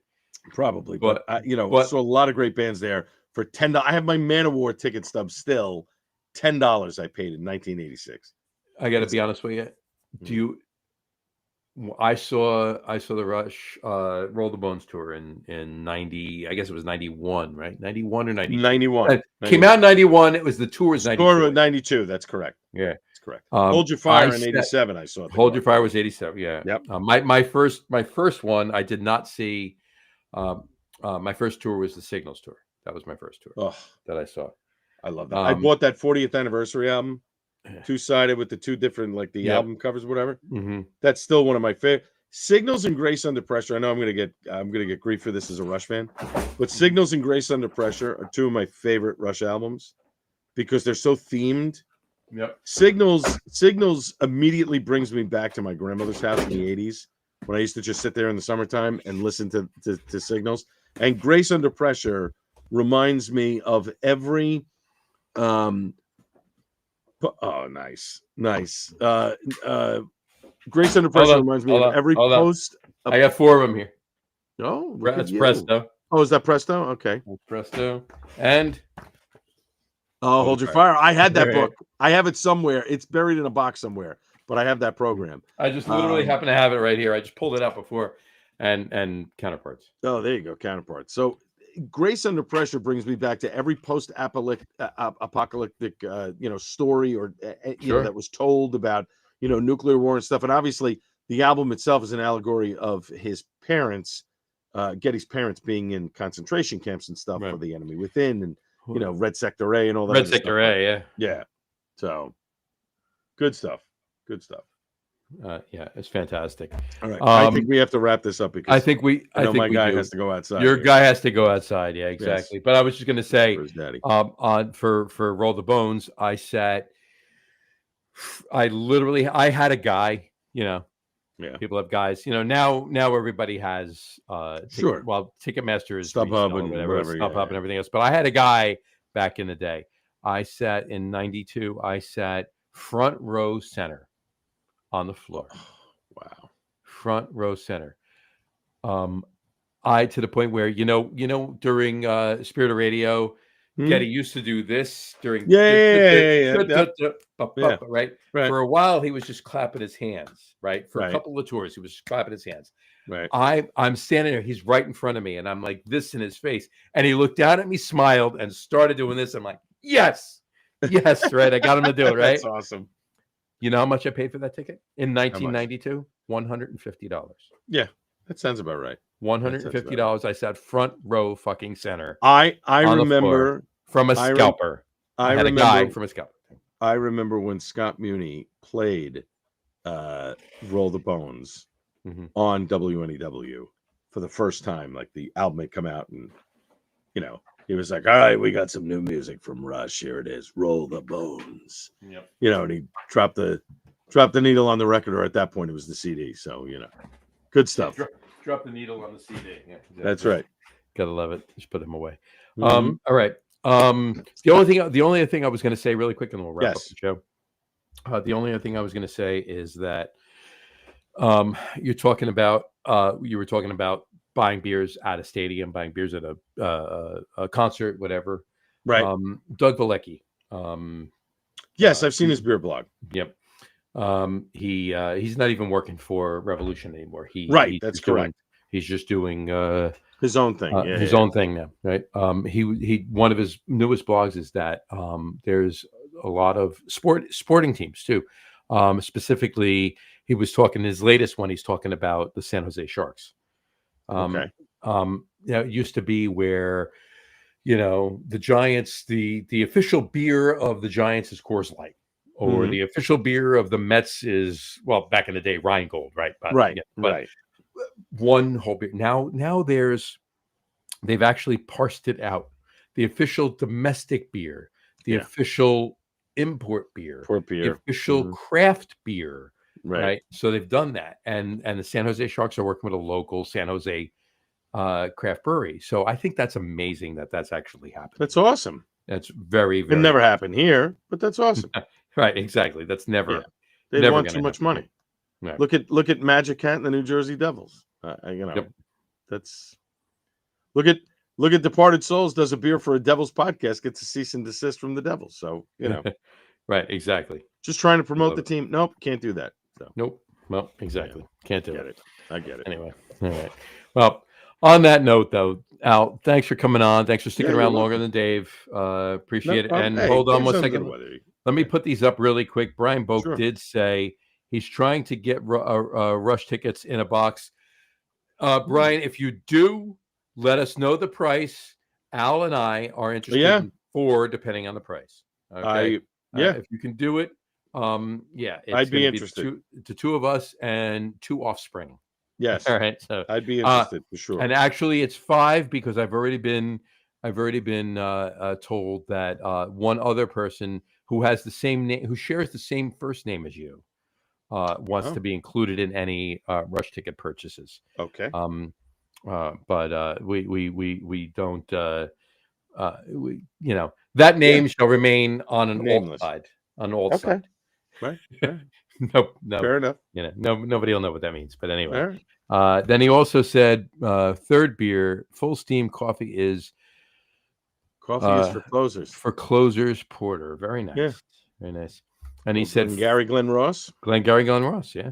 Put that coffee down. Put that coffee down. And Coffee's for closers only.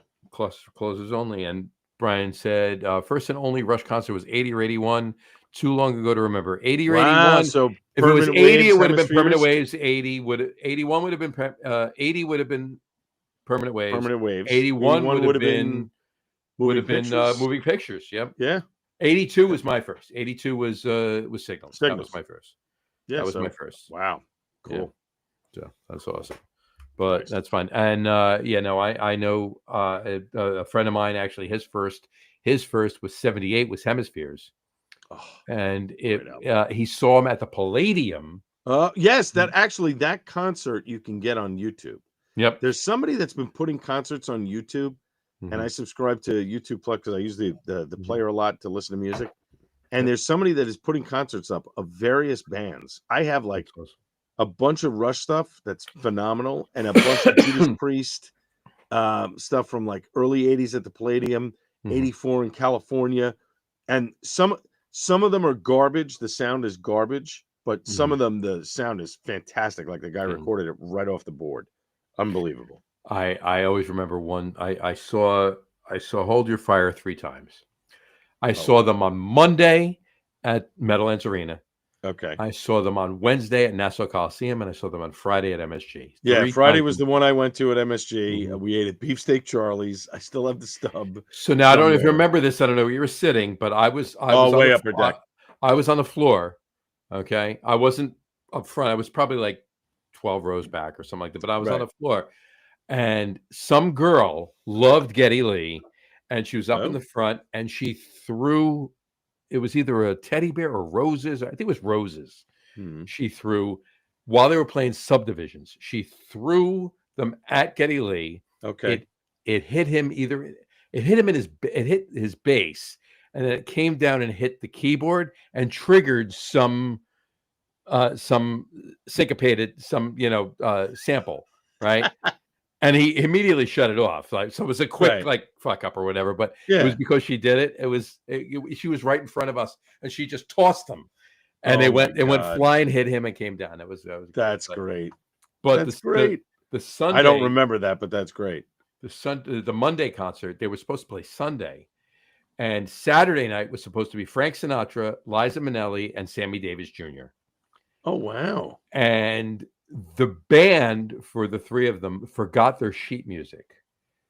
They didn't have it with them. God. So they literally had to postpone the concert from Saturday to Sunday, moving Rush from Sunday to Monday.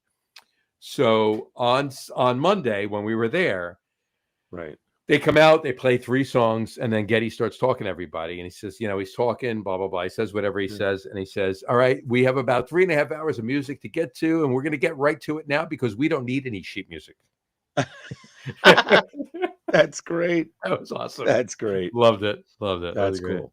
That's cool. So anyway, nice. So all right, so that's the show. Brian, again, make sure, let us know if you do wind up in a box, because we will definitely partake in that, depending, of course, on what the prices are. But we'll bring the beer. There you go. You can brew some beer too, and we'll definitely partake in that. But we'll bring some other beer too. So right. Anyway, on that note, Al, thank you for jumping on with us tonight. Thank you. And I say us in spirit of Dave, No, who's probably sleeping already at this point because he's under the weather. Better. I hope he feels better as well. Yep. And we look forward to your next show, which will be Tuesday, December 30th. I'm ready. And that's going to be a fun show as well. Yep, so that it will. On that, stick around for 1 second. I want to talk to you. We'll wrap up the show for today. We want to thank everybody for watching, and for those of you just listening to the audio podcast, thank you for listening. Don't forget to visit our website, www.lagerom.com. That's LAGRROM.com. And please remember, like us and follow us on all of our social media: Facebook, Twitter, Instagram, and of course our YouTube channel. All of them are at The Lager Room. Remember, we go live with the video podcast on Facebook, YouTube, X, and Twitch every Tuesday night around 6:30 p.m. Eastern Time. And for those of you who just want to listen to the audio podcast on our audio host, you can do so on our audio host, Spreaker, as well as iHeartRadio, Apple Podcasts, Spotify, Odyssey, Audible, Pandora, Music, Amazon Music Podcast, iTunes Music, YouTube Music, TuneIn, Podcast Addict, Castbox, Deezer, Podchaser, Listen Notes. Pretty much anywhere you can find an audio podcast, you will find the Lager Room Guys Craft Beer Podcast. And if you haven't done so already, please subscribe to one or more of those feeds, and you will never miss a show. Again, thanks for following along with us. Have a great rest of your week. Have a wonderful weekend. Al, once again, thanks for coming on with us. You're welcome. Always a pleasure when you come on with us. It's always an informative, amazing show. Stick around. I'll talk to you for a second. But on that note, guys, take care, and we'll talk to you next week, folks. Cheers. Cheers.